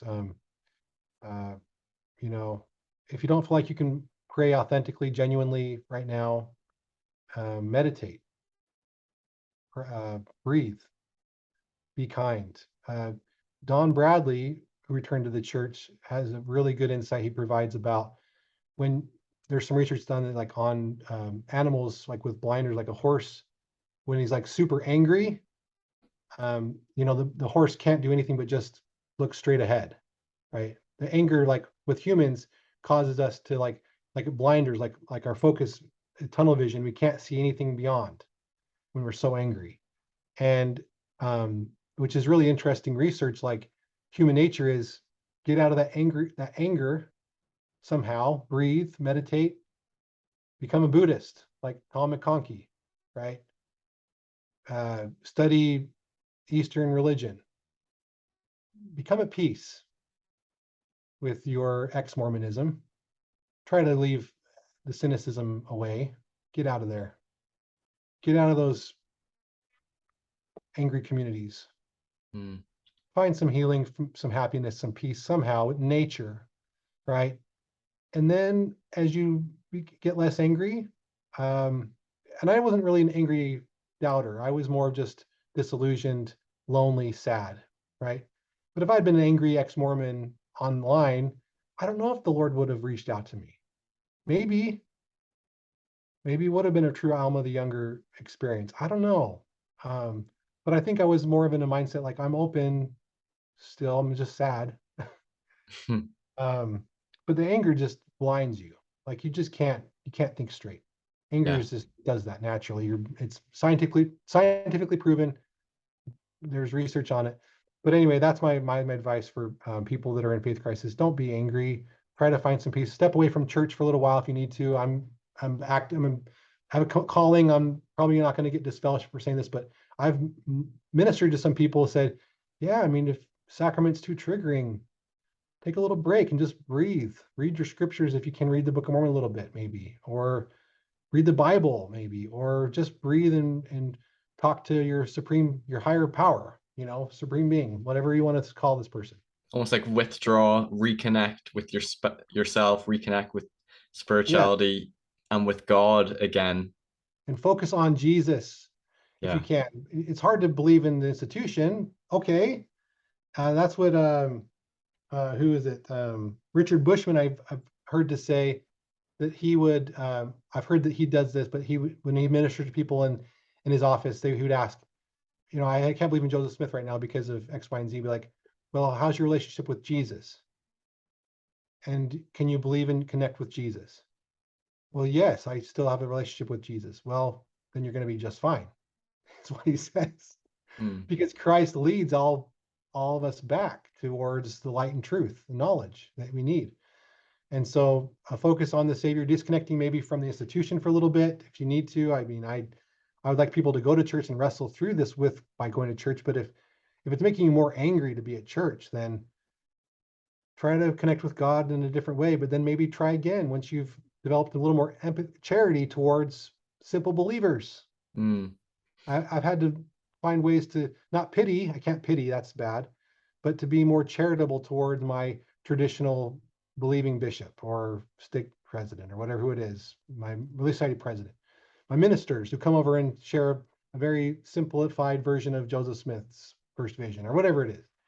I've just got to be more charitable. So if you take a step back and try to reconnect with the divine, be open to revelation, and then try to reconstruct some of your failed beliefs, the ones that And you think are false. That's what I've done. I've reconstructed. I've found wonderful answers that have reconciled all of those big issues for me. With every major issue, I've, I can't think of one right now that I'm like, it's a shelf breaker because I've found so many good answers. I'm probably being open to the faithful perspective and the faithful voices as Yeah, well. be open to both sides. Study both sides. I I did a podcast once where they didn't publish it because I said study both sides. It's like, I understand there's a little bit of fear because you see families torn apart by ex-Mormonism, anti-Mormonism. It's a legitimate fear. Yeah. I know it is. But I when you've gone through that down the rabbit hole, the place of darkness that I was, I'm open to studying everything. And I say, if you already Me studied too. it, be open to both Hmm. sides. Listen to the apologists with an open mind. Like, okay, that doesn't really make sense, but maybe God can fill in the gaps if I pray. And that's what happens, man. I've studied this stuff. And then all of a sudden in the shower or over breakfast, a lightning strike. Hey, and I've seen stuff and had amazing answers just out of the blue that would not be in any apologetics resource. Yeah.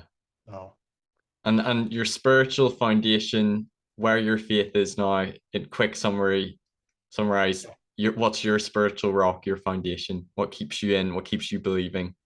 well, it is the mercy and grace and love of my Savior, right? His amazing grace. I praise my Savior for his mercy and his love and his patience and his kindness with me. I know I'm a rebellious, uh, impetuous, sometimes angry um, kid. I'm a child and I'm skeptical. And, he's just there. anytime I've reached out, I've felt a wave of peace, of healing, and seen things. So my faith is in Christ, right? Jesus Christ. And I've been healed by him many times in my anger and my frustration. So my testimony is mostly this point of, and I believe in prophets. I believe that but I don't define prophet as, like you said, nearest to God. I think prophets can talk to Jesus. I think they have. I don't doubt that. I don't have a reason to say they haven't. Even though there's been some some commentary on that from some ex-Mormons, like they think that there's been some commentary that the prophets have never seen Jesus or whatever, but I don't necessarily believe that. I think that they can. I think they have a good reason not to come out and disclose that. But I think Jesus, the Savior, is really the rock of my faith, right? He's the one that I love and adore. And I see words like praise, praise to Joseph Smith. I see that differently. I don't say that as praising him in a religious sense or like a worshiping sense. I respect and honor the good that he did, but I also understand and appreciate his humanity, right? And Brigham's humanity, and President Nelson, even, still operating with relatively limited light compared to Jesus Christ. He is the source of all light and truth, not President Nelson. And I don't think President Nelson would say he is. He's just trying to direct us to that light and truth, the source. So I appreciate that. His best attempt to direct us there. And I believe he has power in doing that. I've felt connected with my Savior through the prophets. So yeah, my Savior is everything. I love him. I'm grateful for him. That's awesome. Leo, thank you so much for coming on to my channel, for sharing your story, your faith journey, your insights. You're just a really thoughtful guy, sharing your spiritual experiences, sharing your love and your empathy. Thank you so much, everyone, for watching. If you've enjoyed this, please give this video a like. If you want to get in touch with Leo, check out his Facebook groups. It's Latter-day Saint Faith Crisis Support and Uplift Community of Faith. Is that correct? Yeah, and I think we need to approve your application, don't we? Yes, I think so. And we'll put his email in the description if you want to get in contact with Leo. He's such a great guy. Thank you so much for watching. If you want to subscribe to my channel to see more content and interviews with great people like Leo, then please subscribe to my channel. And if you care to donate to support me, you can to my PayPal, stephen.murphy1996 at outlook.com. And I will see you all very soon. Thank you, Leo. Thank you.